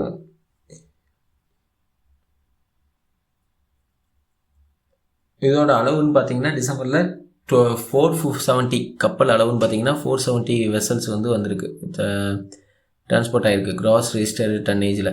அதுமாதிரி எக்கனாமிக் வேல்யூன்னு பார்த்தீங்கன்னா க்ரூசியல் காம்பனண்ட் அப்படிங்கிறாங்க. டொமஸ்டிக் ட்ரேடுக்கு இது வந்து முக்கியத்துவமாக கோஸ்டல் ஷிப்பிங் வந்து அமைஞ்சிருக்குங்காங்க. ஓகே, இப்போ அட்வான்டேஜ் ஆஃப் கோஸ்டல் ஷிப்பிங் பார்த்தீங்கன்னா எனர்ஜி எஃபிஷியன்ட் மற்றும் சீப்பஸ்ட் மோட் ஆஃப் டிரான்ஸ்போர்ட் வந்து இந்த கோஸ்டல் ஷிப்பிங்காக வந்து அமையுதுங்கிறாங்க. சீப்பஸ்ட் மோடு வந்து இந்த கோஸ்டல் ஷிப்பிங் அமையுது அப்படிங்கிறாங்க. ஆஃப்டர் தட் சஸ்டெயினபிலிட்டி நிலையான தன்மையை கொண்டு இருக்குது, பொருளாதார நிம்மதி கொண்டு இருக்குது, அப்புறம் லோ இன்வெஸ்ட்மெண்ட்டு, அப்புறம் சோசியோ எக்கனாமிக் கெயின்ஸு. ஓகே, வந்து இருக்குது. இதெல்லாம் வந்து கோஸ்டல் ஷிப்பிங்கில் வந்து கிடைக்குதுங்கிறாங்க. அப்புறம் சேலஞ்சஸ் ஆஃப் இந்தியன் போர்ட்ஸில் வந்து என்னென்ன பிரச்சனைலாம் இருக்குது. நெரிசல் அதிகமாக இருக்குது. இந்திய துறைமுக உலகில் அதிக நெரிசல் உள்ள இதாக இருக்குது அப்படின்னு பார்க்குறோம். மோசமான இணைப்பு, புவர் கனெக்டிவிட்டியை கொண்டு இருக்குது. நெக்ஸ்ட் பேஜ் பாருங்கள். அப்புறம் கண்டெய்னர் கெப்பாசிட்டி வந்து கேப் கம்மியாக இருக்குங்கிறாங்க. Okay, India faces heavy pressure container டிராஃபிக்கில்.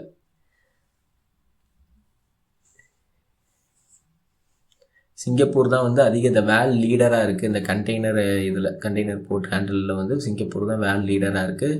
லிட்டரலி 23.19 மில்லியன் வந்து பண்ணுறாங்க. ஓகே, அப்புறம் இன்லேண்ட் வாட்டர் டிரான்ஸ்போர்ட்னு பார்த்தீங்கன்னா இந்தியா வந்து அப்ராக்சிமேட்லி 40,500 கிலோமீட்டருக்கு வந்து இன்லேண்டாக வாட்டர் வேஸில் ரிவர்ஸாக இருக்கட்டும், கேனல்ஸாக இருக்கட்டும், பேக் வாட்டர்ஸு இது மூலமாக வந்து டிரான்ஸ்போர்ட் பண்ணிகிட்ருக்காங்க. இன்லேண்ட் வாட்டர் டிரான்ஸ்போர்ட்டை 14,500 கிலோமீட்டர் ஆஃப் அந்த இடத்த வச்சு அதில் வந்து டிரான்ஸ்போர்ட் பண்ணிகிட்ருக்காங்க. ஆனுவல் கார்கோ வந்து எவ்வளோ போயிட்டுருக்குன்னா 45 மில்லியன் டன்ஸ் ஆஃப் கார்கோ வந்து ஆனுவலாக மூவ் ஆகிட்டுருக்குன்னு பார்க்குறோம். எங்கெல்லாம் அமைஞ்சிருக்கு பார்த்தீங்கன்னா கங்கா, கால்கி, அப்புறம் பிரம்மபுத்திரா, பராக் அசாமில் அமைஞ்சிருக்கு. கோவா ரிவரில், கேரளா பேக் வாட்டர்ஸில், மும்பை இன்லேண்ட் வாட்டர்ஸில் எங்கெல்லாம் அமைஞ்சிருக்குன்னு பார்க்குறோம். நெக்ஸ்ட் பேஜ் பாருங்கள். அப்புறம் ரெகுலேட்டரி பாடிஸ்ன்னு பார்த்தீங்கன்னா சென்ட்ரல் வாட்டர் டிரான்ஸ்போர்ட் கார்பரேஷன், அதுதான் ரெகுலேட்டரி பாடியாக இருக்குது. 1967 கொல்கத்தாவில் கொண்டு வந்திருக்காங்க. அதுக்கப்புறம் inland waterways authority of India, இது 1986 கொண்டு வந்திருக்காங்க. நொய்டா யூபியில் இருக்குது. நெக்ஸ்ட் பேஜ் பாருங்கள்.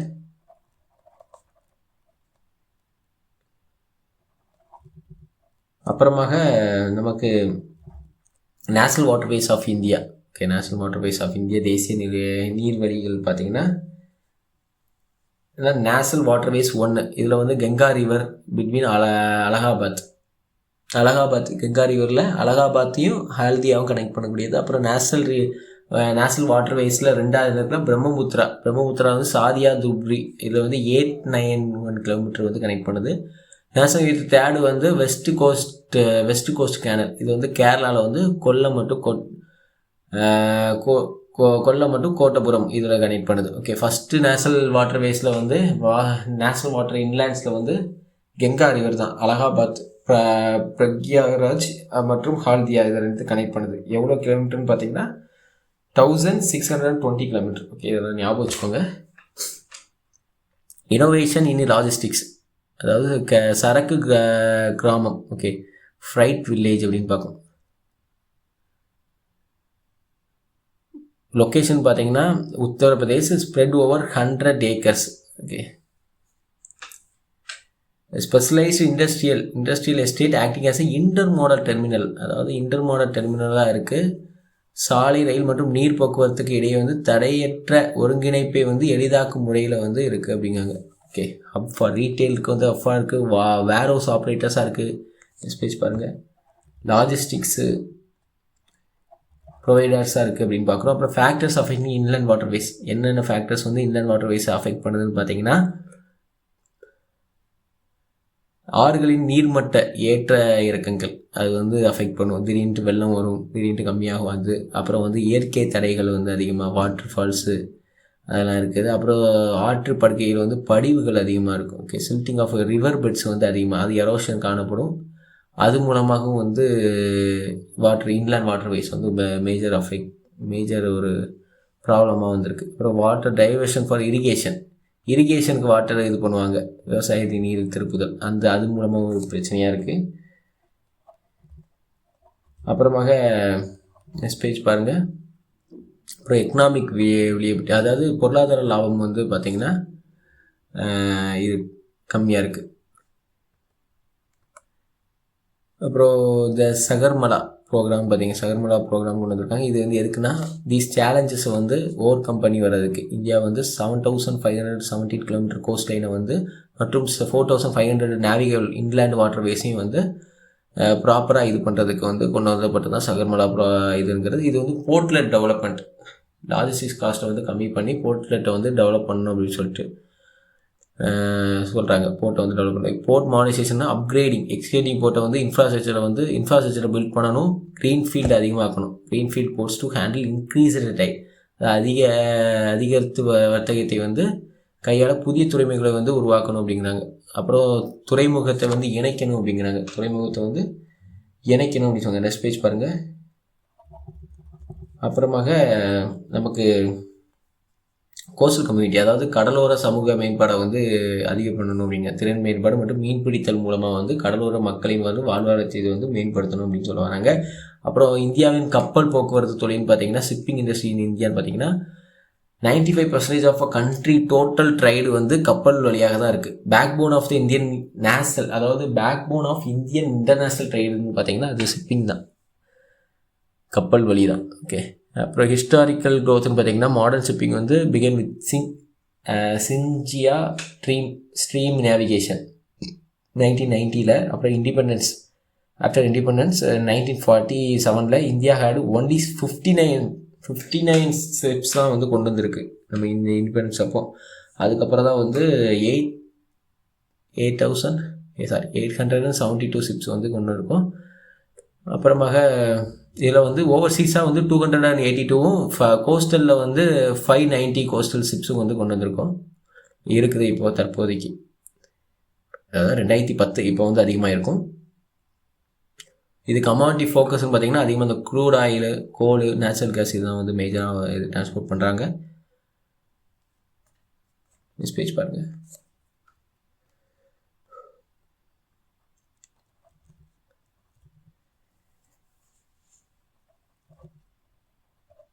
ஓகே.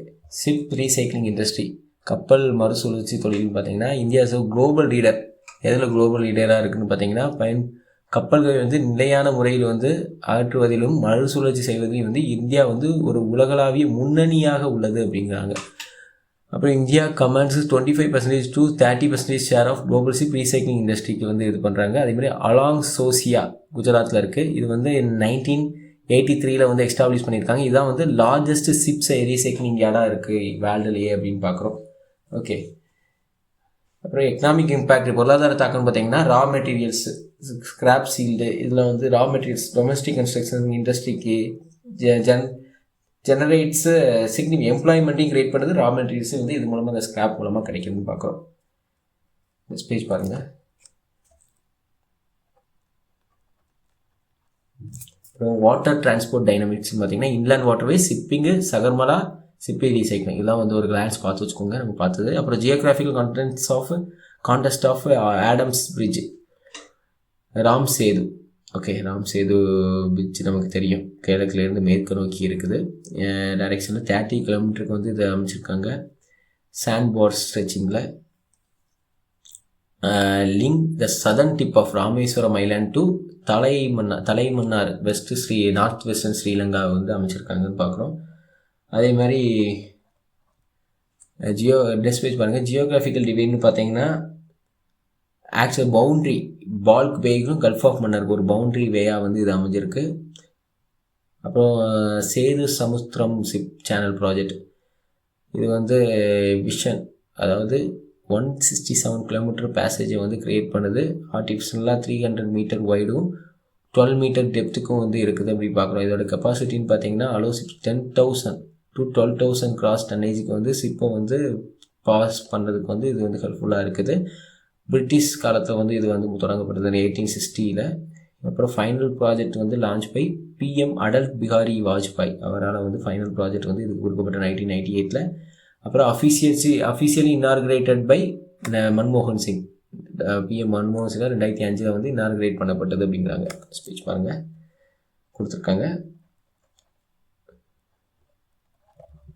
ஓகே. அப்புறம் ஸ்ட்ராட்டஜிக்கான எக்கனாமிக் பெனிஃபிட்ஸ், மூலதனம் மற்றும் பொருளாதார நன்மைகள்னு பார்த்தீங்கன்னா டைம் அண்ட் ஃபியூல் சேவிங்ஸ் இருக்குது. போர்ட், அதாவது துறைமுக புத்துயிர் திட்டம். அப்புறம் க்ரோத் ஆஃப் தூத்துக்குடியின் வளர்ச்சிக்கு இது உபயோகமாக இருக்குது. அப்புறம் நேஷனல் செக்யூரிட்டி, இந்திய கடற்படைக்கு வந்து இந்தியாவின் பிராந்திய எல்லைகளுக்குள்ளேயே ஒரு வந்து பாதுகாப்பு அளிக்குது அப்படிங்கிறாங்க, செக்யூரிட்டி அளிக்குது அப்படிங்கிறாங்க. Provides Indian navy with dedicated navigation சேனலாக வந்து இது இருக்குது அப்படிங்கிறாங்க இந்தியன் நேவிக்கு. ஸ்பீச் பாருங்கள்.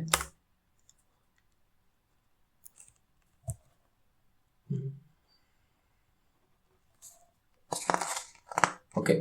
ஜியாலஜிக்கல் நேச்சர் ஆஃப் த ஸ்ட்ரக்சர்னு பார்த்தீங்கன்னா நமக்கு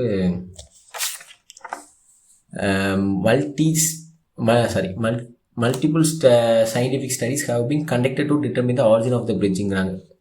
ஆரிஜின் ஆஃப் த பிரிட்ஜை வந்து கண்டக்ட் பண்ணுறதுக்கு ஜியாலஜிக்கல் நேச்சர் கட்டமைப்பு புவியியல் தன்மையை வந்து ஒரு செய்ய வந்து ஏஜென்சி ஃபைண்டிங்ஸ், அதாவது ஜிஎஸ்ஐ மற்றும் இஸ்ரோ ஜாக் இதெல்லாம் வந்து அந்த கட்டமைப்பின் அந்த கன்ஸ்ட்ரக்ஷனான பிரிட்ஜை வந்து இது பண்ணுறதுக்கு டிட்டர்மின் பண்ணதுக்கு கொண்டு வர பார்க்கக்கூடியது தான் இது ஜியாலஜிக்கல் சர்வே ஆஃப் இந்தியா அப்புறம் ஸ்பேஸ் அப்ளிகேஷன் சென்டர்ஸ். ஓகே, இந்த பாலத்தின் வந்து தோற்றத்தை வந்து தீர்மானிக்கவும் பல அறிவியல் ஆய்வுகளை வந்து நடத்துறதுக்கும் கொண்டு வந்திருக்கக்கூடியது.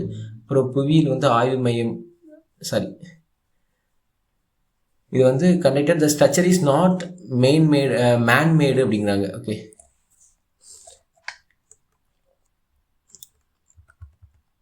இது வந்து ஒரு மேன்மேடு இது கிடையாது அப்படிங்கிறாங்க இந்த ஸ்ட்ரக்சரை பார்க்கும்போது.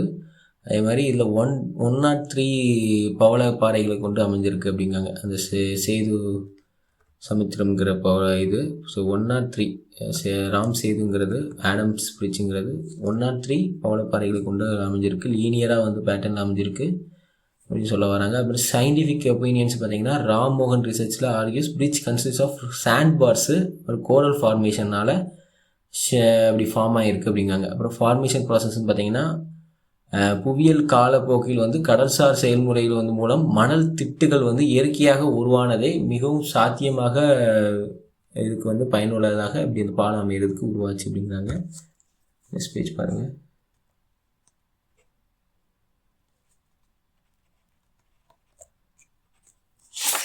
ஓகே, அப்புறம் ரிடக்ஷன் இன் மேரிடைம் டிஸ்டன்ஸு கடல் வழி தூரத்தை வந்து குறைத்தல். இதில் வந்து Chennai 800 project AIIMS shot on the distance. Thoothukudi மற்றும் மேஜர் ஈஸ்டர்ன் போர்ட்ஸ் சென்னையில் வந்து இது 800 அங்கே வச்சுட்டாங்க. அப்புறம் விசாகப்பட்டினம், அப்புறம் பரதீப்பு, கொல்கத்தா அப்படின்னு எல்லா இடத்துலையும் வந்து போர்ட் கொண்டு வந்துட்டாங்க மேரிடைம் டிஸ்டன்ஸை வந்து கம்மி பண்ணுறதுக்கு. அப்புறம் வந்து proposed Sanchore Lakhpat navigation canal கொண்டு வந்திருக்காங்க. இது எதுக்குன்னா landlocked Rajasthan to the Arabian sea இதை வந்து லிங்க் பண்ணுறதுக்கு ராஜஸ்தான் மூலமாக அரேபியன் சீயை வந்து லிங்க் பண்ணுறதுக்கு. இது வந்து சஞ்சோர் அதாவது டிஸ்ட்ரிக் ராஜஸ்தான் டு குர்ஜராத் இந்த டிஸ்ட்ரிக்டை வந்து லிங்க் பண்ணுறதுக்கு அப்ராக்சிமேட்லி 300 கிலோமீட்டர்ஸ் லாங் வந்து அமைஞ்சிருக்குங்கிறாங்க. ஸ்பீச் பாருங்கள். அப்புறம் ஜியோகிராஃபி வுட் மேக் த தார் டெசர்ட் வந்து ஈஸியாக வாட்டர் டிரான்ஸ்போர்ட்டுக்கு வந்து தார் யூஸ்ஃபுல்லாக இருக்குது அப்படிங்காங்க. வாட்டர் அக்சசிபிள் பகுதியாக வந்து தார் டெசர்ட் மாறதுக்கு வாய்ப்பு இருக்குது இது மூலமாக அப்படிங்கிறாங்க. ஸ்ட்ராட்டஜிக் பெனிஃபிட் பார்த்திங்கன்னா டிஃபென்ஸுக்கு இது யூஸ்ஃபுல்லாக இருக்குது, எக்கனாமிக்கை வந்து இன்வெஸ்ட்மெண்ட் பண்ணுறதுக்கு தார் டெசர்ட்டில் வந்து இன்வெஸ்ட் பண்ணுறதுக்கு இது யூஸ்ஃபுல்லாக இருக்குது. என்விரான்மெண்டல் கன்சர்ன் அதாவது எக்காலஜிக்கல் டெசர்ட்ஸை வந்து வெட் எக்கோசிஸ்டம் வந்து க்ரியேட் பண்ணுறதுக்கு அப்புறம் பாப்புலேஷன் இன்க்ரீஸ் பண்ணுறதுக்கு யூஸ்ஃபுல்லாக இருக்குது. ஏர் டிரான்ஸ்போர்ட் அப்படியே பார்க்க போகிறோம். Air transport advantage and scope. Air transport தான் இதுக்கு வந்து ஃபாஸ்டஸ்ட் மூவ்மெண்ட் ஆஃப் டிரான்ஸ்போர்ட்னு பார்த்தீங்கன்னா ஏர் டிரான்ஸ்போர்ட் தான். ஸ்விங்லிங் த வேர் இன்டு குளோபல் வில்லேஜாக மாற்றிடும் அப்படிங்கிறாங்க air transport. Fastest mode of டிரான்ஸ்போர்ட்டுங்கிறது ஏர் டிரான்ஸ்போர்ட். அசசிபிலிட்டி அணுகல் வசதின்னு பார்த்தீங்கன்னா ரீச்சஸ் ரிமோட், பட் இது வந்து ரொம்பவே காஸ்ட்லியாக இருக்கும். ரீச்சஸ் ரிமோட் டிஃபிகல்ட் டெரைனுக்கு வந்து தாண்டி போகிறதுக்கு ஈஸியாக தாண்டி போகிறதுக்கு வந்து யூஸ்ஃபுல்லாக இருக்கும். ஓகே, ஸ்பீச் பாருங்கள். இப்போ ஸ்பீடு ஃபாஸ்டஸ்ட் மோடுன்னு பார்த்தோம், எமர்ஜென்சிக்கு கொண்டு போய்க்கலாம். ஆனால் வந்து இந்த ஃப்ளட்ஸு எர்த்குவைக்ஸ் இல்லைன்னு வந்து பாதுகாக்கப்படும். அதுமாதிரி கட்டுப்பாடுகள்னு பார்த்தீங்கன்னா வெதர் டிஃபிஷியன்சி, வெதர் வந்து மோசமாக இருந்தால் போக முடியாது. காஸ்ட்டு வந்து ரொம்பவே ஹையாக இருக்குது. இதெல்லாம் வந்து பெரிய மேஜர் ப்ராப்ளமாக இருக்குது. அப்புறம் civil aviation governance in India, ministry of civil aviation கீழே தான் இதாகும். Responsible for national policy regulation எல்லாத்துக்கும் இதாக இருக்குது. Okay, licensing, traffic service, air traffic service and licensing, விமான சேவைகளுக்காக இருக்கட்டும், போக்குவரத்து சேவையாக இருக்கட்டும், விமான நிலையங்கள் எல்லாத்துக்கும் உரிமை வழங்குவது வந்து அவங்க கையில் தான். ஸ்பேஸ் பாருங்கள். அப்புறமா directorate general of civil aviation. அப்புறம் இவங்க என்னென்னா இவங்களோட ரோல் என்ன, விமான பாதுகாப்பு மற்றும் தரம் குறைத்த ஒழுங்குமுறையை வந்து அமைக்கணும். அப்புறம் ஏர்போர்ட் அத்தாரிட்டி ஆஃப் இந்தியா, இவங்களோட இது வந்து ஏப்ரல் 1995 கொண்டு வந்தாங்க. இவங்களோட ரெஸ்பான்சிபிலிட்டி இருந்தாங்க பில்டிங்கை வந்து மெயின்டைன் பண்ணுறது, பில்டிங் வந்து உருவாக்குறது, மெயின்டைன் பண்ணுறது, ஏர்போர்ட் இன்ஃப்ராஸ்ட்ரக்சர் பொதுவாக மெயின்டைன் பண்ணுறதுலாம் இவங்களோட வேலை. அப்புறம் மேஜர் இனிஷியேட்டிவ்ஸ் அண்ட் பாலிசின்னு பார்த்தீங்கன்னா ஏர் சேவா 2016 கொண்டு வந்திருக்காங்க. அதாவது குறைகளை வந்து தீர்க்கவும் மற்றும் விமான தகவலை வந்து வழங்கவும் உருவாக்கப்பட்ட ஒரு இணையதளம் தான் இந்த ஏர் சேவாங்கிறது. ஓகே, ஸ்பீச் பாருங்கள். அப்புறம் open sky policy for cargo 1992 கொண்டு வந்திருக்காங்க. இது வந்து வெளிநாட்டு விமான நிறுவனங்களுக்கு வந்து வெளிநாட்டு விமான நிறுவனங்களும் இந்தியா சரக்கு விமானங்களையும் வந்து கொண்டு வர அனுமதிக்கணும் அப்படின்னு சொல்லிட்டு இது வந்து கனெக்ட் பண்ணுறதுக்கு, ஒரு ஏற்றுமதி இறக்குமதிக்கு வந்து கனெக்ட் பண்ணுறதுக்கு. அப்புறம் ப்ரைவேட் பார்ட்டிசிபேஷன், அதாவது தனியார் பங்கேற்பு பார்த்திங்கன்னா அதிக மூலதனம் தேவை காரணமாக விமான நிலைய உட்கமைப்புமே வந்து தனியார் மற்றும் வெளிநாட்டு நேரடி முதலீடு வந்து ஃபாரின் டைரக்ட் இன்வெஸ்ட்மெண்ட் ப்ரைவேட்டை வந்து கொண்டு வந்துட்டாங்க அப்படிங்கிறாங்க. ஏன்னா ஹெவி கேபிட்டல் ரெக்யூப்மெண்ட், அதிகமாக வந்து மூலதனம் கேபிட்டல் தேவைப்படுது, இன்வெஸ்ட்மெண்ட் தேவைப்படுது, அதனால சொல்கிறாங்க. International connectivity and air India air service agreement, India வந்து மெயின்டைன்ஸ் பைலேட்ரல், அதாவது இந்தியா வந்து 103 நாடுகளுடன் இருதரப்பு விமான சேவை ஒப்பந்தங்களை வந்து கொண்டு இருக்கிறது அப்படிங்காங்க. USA for unlimited points of call. Air India evolution, அதாவது Air India evolution 1947 constitution of Air India, இந்திய அமைப்பு உருவாக்கம். அப்புறம் 1948 international service, first international service Mumbai to London கொண்டு வந்திருக்காங்க. அப்புறம் 1953 nationalisation of industry, Air India international மற்றும் இந்தியா ஏர்லைன் டொமஸ்டிக்காக வந்து 2 நாள் வந்து பிரிச்சிருக்காங்க. அப்புறம் இந்த ஆப்ரேஷனல் ஃபுட் பிரின்ஸ்ன்னு பார்த்திங்கன்னா விமான கடற்படை, ஹிஸ்டாரிக்கல் வரலாற்று தரவு பார்த்திங்கன்னா விமான கடற்படை போயிங்னு B747, B777 and Airbus A310 aircraft இந்த மாதிரிலாம் விமானத்தை வந்து யூஸ் பண்ணியிருக்காங்க. நெக்ஸ்ட் பேஜ் பாருங்கள், இதாக இருக்கும்.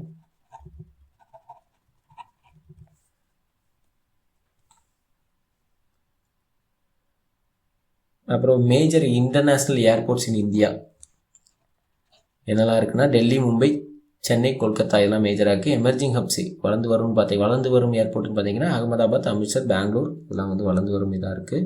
அப்புறம் ப்ரைவேட் ஷெட்யூல்டு ஆப்ரேட்டர்ஸ்னு பார்த்தீங்கன்னா ஜெட் ஏர்வேஸுக்கு ப்ரைவேட்டாக வந்து இது பண்ணுறது கிங்ஃபிஷர் ஏர்ப்ளைன்ஸு, ஏர்லைன்ஸு, அப்புறம் ப்ரைவேட் ஜெட்ஸுக்கு வந்து யூஸ்ஃபுல்லாக இருக்க ஏர்போர்ட்ஸ்னு பார்த்தீங்கன்னா நெக்ஸ்ட் பேஜ் பாருங்கள். இண்டிகோ இன்டர்குளோப்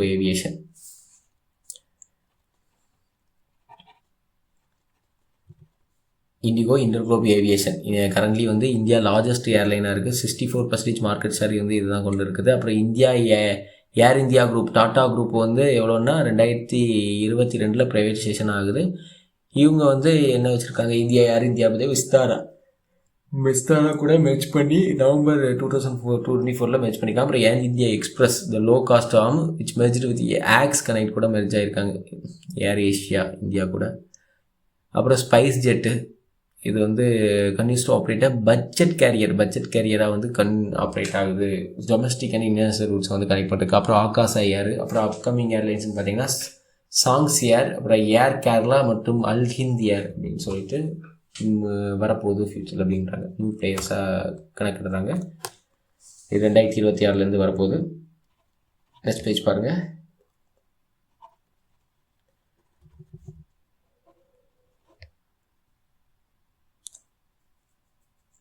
அப்புறம் evolution of India airlines evolution பார்த்தீங்கன்னா ஃபஸ்ட்டு வந்து state owned domestic giants has undergone complete structural change. அதாவது முன்னர் வந்து அரசுக்கு சொந்தமாக உள்நாட்டு நிறுவனமாக இருந்து இந்திய ஏர்லைன்ஸ் மூலமாக கட்டமைப்பு வந்து மாற்றிக்கொள்ள உள்ளாகுது அப்படிங்கிறாங்க. அப்புறம் மெர்ஜர் இணைப்புன்னு பார்த்தீங்கன்னா இந்தியா ஏர்லைன்ஸ் வந்து மெர்ஜர் இன்டு ஏர் இந்தியா லிமிடெட். இந்தியா ஏர்லைன்ஸ் வந்து ஏர் இந்தியா லிமிடெடோட மெர்ஜ் பண்ணியிருக்காங்க. அப்புறம் February 2011 இந்த இந்தியா ஏர்லைன்ஸ் பிராண்ட் வந்து கம்ப்ளீட்லி ரிட்டையர்ட் ஆயிடுச்சு. அப்புறம் ஆல் டொமஸ்டிக் ஆப்ரேஷன் அது எல்லாமே வந்து ஏர் இந்தியா வந்து இது under the air India banner கீழே வந்துருச்சுருந்தாங்க. அப்புறம் ப்ரைவேட்டைசேஷன் வந்து 2022 ப்ரைவேட்டைசேஷனாக மாற்றிட்டாங்க ஏர் இந்தியாவை. நெக்ஸ்ட் பேஜ் பாருங்கள். அப்புறமா கரண்ட் லோடுன்னு பார்த்தீங்கன்னா ப்ரைவேட்டைசேஷனாக மாற்றிட்டாங்க, அது வந்து டாடா குரூப் கீழே வந்துச்சு. அப்புறம் கரண்ட் லோடுன்னு பார்த்தீங்கன்னா இந்தியா சர்விங் 90 டெஸ்டினேஷன் குளோபலி 90 டெஸ்டினேஷனை வந்து இந்தியா வந்து கரண்ட்டாக போயிட்டுருக்காங்க குளோபலாக. அப்புறம் பவன் ஹான்ஸ் லிமிடெட் இது வந்து லிட்டரலி நமக்கு வந்து பவன் ஹான்ஸ் ரிமைன்ஸ் வந்து இந்தியன் ஃப்ளாக்ஷிப் ஹெலிகாப்டர் சர்வீஸ் ப்ரொவைடராக இருக்குது. 1985 வந்து எஸ்டாப்ளிஷ் பண்ணியிருக்காங்க. பெட்ரோலியம் செக்டர், அதாவது ப்ரொவைடிங் சப்போர்ட் டு பெட்ரோலியம் செக்டருக்கு வந்து இது யூஸ்ஃபுல்லாக இருக்குங்க. ஆஃப் ஷோர் ஆப்ரேஷன் ONGC அதுக்கெலாம் வந்து இது ஹெல்ப்ஃபுல்லாக இருக்குது. இதை வந்து கனெக்ட் பண்ணுறதுக்கு. அண்டு சப்போர்ட்டிங் ரிலீஜியஸ் டூரிசத்தை வந்து கனெக்ட் பண்ணுறதுக்கு இது வந்து ஹெல்ப்ஃபுல்லாக இருக்குங்கிறாங்க. அதே மாதிரி ஃப்ளீட் ஆஃப் 40 ஹெலிகாப்டர்ஸ் இன்க்ளூடிங் தப்பி 40 ஹெலிகாப்டர்ஸ் வந்து கொண்டு இருக்குது. MI-172 டாஃபின் அதுரு மாடல்ஸ் 3 இருக்குது. அப்புறம் 3 மாடலை கொண்டு அமைஞ்சிருக்கு. அப்புறம் UDAN ஸ்கீம் PHL வந்து ஸ்டார்ட் பண்ணியிருக்காங்க. Flights under the religion connectivity scheme கீழே ஹிமாச்சல பிரதேசம் உத்தரகாண்டுக்கு இடையில. அப்புறம் அடுத்த பேஜ் பாருங்கள். பேஸ் நெட்ஒர்க்ஸ் 19 ஆப்ரேட்டிங் பேஸ் வந்து அக்ராஸ் த கண்ட்ரி வந்து இது பண்ணியிருக்காங்க. ஓகே, அப்புறம் மேஜர் கரண்ட் ஏர்லைன்ஸ் பார்த்தீங்கன்னா Air India, IndiGo, Air India Express, Akasa Air, Spice Jet. யார் ஓனர்ஷிப்பில் இருக்குது, கேட்டகரி ஃபுல் சர்வீஸாக, லோ காஸ்ட்டு எல்லாம் பார்த்துக்கோங்க. நெக்ஸ்ட் பேஜ் பாருங்கள்.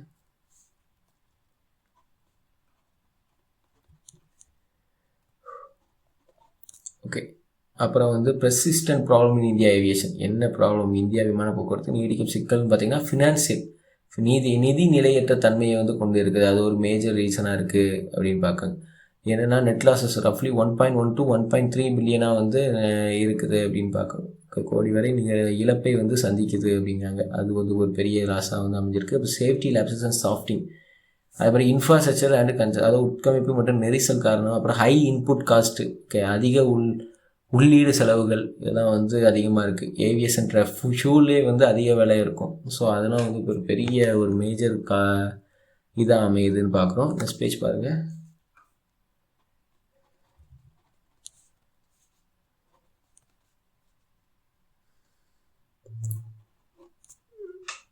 அப்புறம் நம்ம நேஷ்னல் சிவில் ஏவியேஷன் பாலிசின்னு ஒன்று கொண்டு வந்திருக்காங்க. ஓகே, தேசிய சிவில் 2016 இது வந்து take flying to the masses, அதாவது சாமானிய மக்களையும் வந்து பறக்க வைப்பது, அதுதான் இதோட நோக்கமாக இருக்குது. ஸோ வந்து காஸ்ட்டு வந்து எஃபிஷியன்சியாக இருக்கணும் அப்படின்னு சொல்லிட்டு, காஸ்ட் வந்து ரொம்பவே வந்து கம்மியாக இருக்கணும் அப்படின்னு சொல்லிட்டு. ஸோ அப்போ தான் வந்து லோ காஸ்ட்டில் கொடுத்தா தான் வந்து எல்லா பேசஞ்சரும் போக முடியும். பேசஞ்சர் பொறுத்து பார்த்திங்கன்னா இது வந்து ஏம் பண்ணியிருக்காங்க, இன்க்ரீஸ் டொமஸ்டிக் டிக்கெட்டிங்கை வந்து 300 மில்லியன் to 500 மில்லியனாக 2027 மாற்றணும் அப்படின்னு சொல்லிட்டு. Okay, and for 50 additional operation airports வந்து கொண்டு வரணும். ஓகே, இன்ஃப்ராஸ்ட்ரக்சர் வந்து 50 அடிஷ்னல் ஏர்போர்ட்ஸை கொண்டு வரணும். அதே மாதிரி 300 மில்லியன்லேருந்து 500 மில்லியனாக 2027 வந்து இன்க்ரீஸ் பண்ணணும் அப்படின்னு சொல்லிட்டு சொல்லியிருக்காங்க. பேஜ் பாருங்கள். த 0/20 ரூல் அப்படின்னு சொல்லிட்டு, அதாவது கவர்மெண்ட் வந்து ஸ்க்ராப்டு த ஓல்டு 5/20 ரூலை வந்து ஸ்க்ராப் பண்ணி, அப்புறம் வந்து required 5 years of domestic flying and 20 aircraft international, அதாவது பழைய விதியை வந்து இது பண்ணிவிட்டு சர்வதேச அளவில் பறக்கும் 5 ஆண்டு அனுபவம் மற்றும் 20 விமானங்கள் சேவையை வந்து நீக்கப்பட்டது அப்படிங்கிறாங்க. ஓகே, அதேமாதிரி ஓப்பன் ஸ்கை பாலிசி, இந்தியா வந்து ஓப்பன் ஸ்கை பாலிசி அடாப்ட் பண்ணியிருக்கோம். சார்க் கண்ட்ரீஸ்லேருந்து இந்த லொக்கேட்டில் வந்து ஈஸியாக வந்து ஓப்பன் ஸ்கை பாலிசியில் வந்து ஈஸியாக வந்து ட்ராவல் பண்ணிக்கலாம். இந்த ஏர்லைன்ஸ் வந்து இந்த டெஸ்டினேஷனுக்கு வந்து எந்த ஒரு இதுவும் இல்லாமல் பிரச்சனையும் இல்லாமல் போய்க்கலாம் அப்படிங்கிறது தான். ரீஜனல் கனெக்டிவிட்டி ஸ்கீம் UDAN, அதாவது UDAN பார்த்திங்கன்னா உடய் தேஸ் கா ஆதம் நகரிக். இது வந்து ஸ்கீம் எதுக்குன்னா NCAPனா நமக்கு நேஷ்னல் சிவில் ஏவியேஷன் பாலிசி 2016 படி டு டெமோக்ரேட்டைஸ் த ஸ்கைஸ் அப்படின்னு பார்க்குறோம். அதாவது இந்தியாவில் இருக்க வான்வெளி பயணத்தை வந்து ஜனநாயகப்படுத்த திட்டமாக வந்து மாற்றணும், அதுதான் இதோட இது. அப்புறம் ஃபேர் சார்ஜ் கேப்டா அப்ராக்சிமேட்லி 2500 1 hour ஃப்ளைட்டுக்கு வந்து அஃபோர்டபுளாக 2500 வந்து 1 hourக்கு இருக்கணும் அப்படின்னு சொல்கிறாங்க. நெக்ஸ்ட் பேஜ் பாருங்கள்.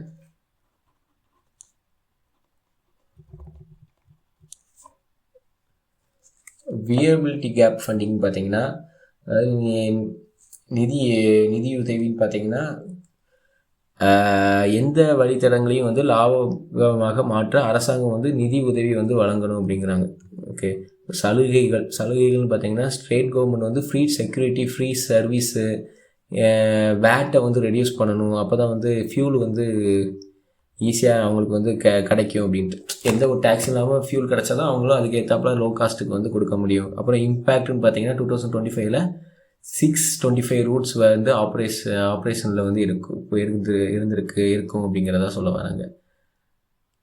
அப்புறம் aviation sector profile 2026 domestic market ranks third largest in the world. Okay,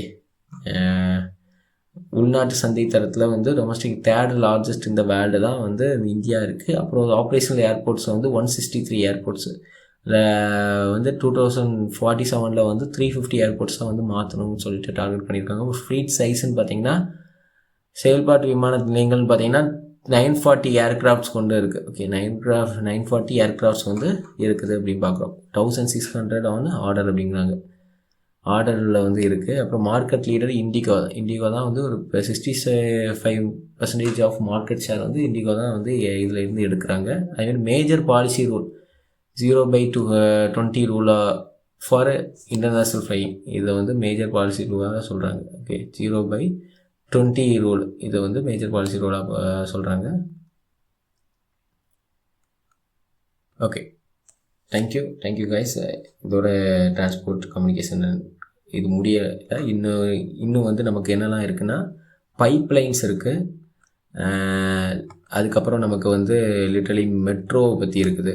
okay, metro lines, pipe lines, அப்புறம் அடுத்த டிரான்ஸ்போர்ட் வேறு என்னெல்லாம் இருக்குது கம்யூனிகேஷன், அதெல்லாம் வந்து நம்ம பார்த்துருவோம் நெக்ஸ்ட் வீடியோவில். பார்ட் 2 வந்து அதில் பார்த்துருவோம். ஓகே, இந்த வீடியோ இதோட முடிஞ்சிச்சு. Thank you for your support. Thank you guys.